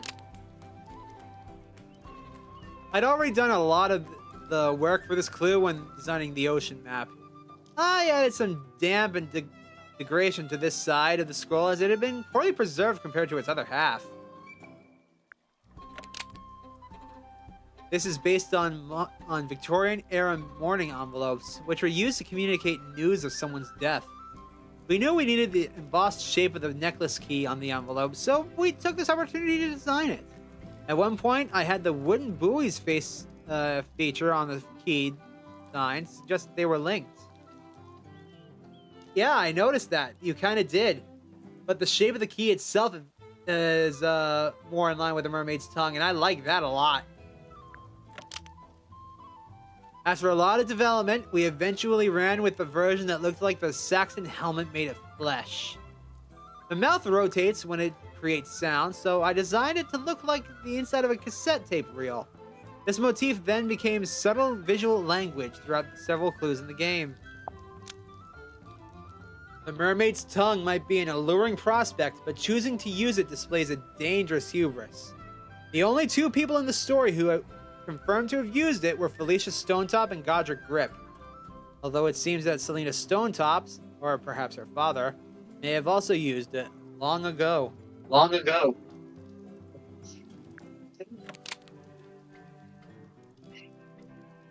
Dirk's mysterious film reel. I had a fun time designing the logo for the imagery movie production company Wit and Whimsy. This clue was cut from the game, sort of. We removed the do not open film can, and the reel itself is now just found on the projector. A clue that eventually got cut. This cute little mouse belonged to Sim and Cynthia. Originally, his table was made of cotton reel with a beer mat on top, and his seat was an eraser. Aww. This little guy with his cheese was a charming little character to work on. Though he was ultimately cut from the game, it was nice to craft a sense of his space and general vibes. We had the idea that he would be animated, so we had to keep that in mind as we were modeling. I'm sorry. Basically, there were too many clues, and I had to get rid of some. Even now, there are too many clues. No, there aren't! Tremble Mouse was intended to illustrate Sim and Cynthia's desire to live in a cozy countryside cottage, which they were doing vicariously through this mouse. Okay. Onto the submarine. One of my big tasks was the design of the Mortuga submarine itself. It's a cross between an old sailing ship and a metal submarine. It also needed to believably house most of the locations within the game. The front of the submarine needed a large viewing deck, which would later inform the look of the control room? Huh?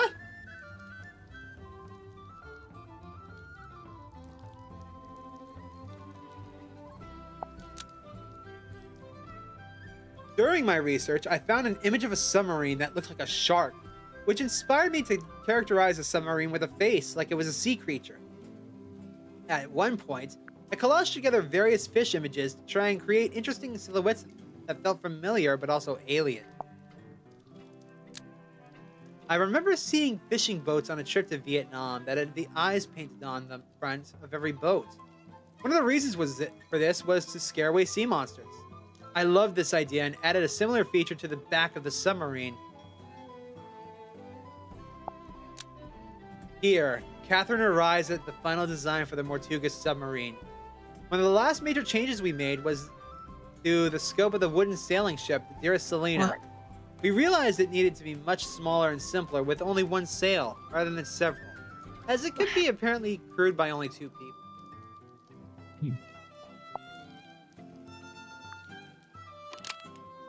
I used the rudimentary modeling skills I'd learned from making Crow Country to make the basic reference model for this shape of the Mortuga submarine. The submarine is fairly complex, and I didn't want Kendra to have to do too much guesswork when interpreting the illustrations. Catherine then used the reference model to make paint-overs from a few different angles in order to give Kendra more information about the colors, patterns, and textures. This was one of my favorite and final major pieces to have worked on, especially given the challenge of having to smash together multiple different types of ships, styles, and materials into one cohesive whole. It was quite an interesting puzzle to solve. The composition and texture of this piece was really rewarding to work on. It was so exciting to see some of the previous clues I had worked on either refer to or literally be a part of this piece. And with that, that's all of it. So, thank you all so very much for watching. I'm going to be going on a little bit of a hiatus. I'll probably be back sometime next week. But by then, I'll have moved my entire setup, gotten a brand new desk, got a brand new location, and we'll get started on Judgment. I hope to see you guys then. But until then, be sure to make an impact in someone's life today and make it a great one. Go buy this game and the others in its series. It was awesome. Take care, everybody. See you next time.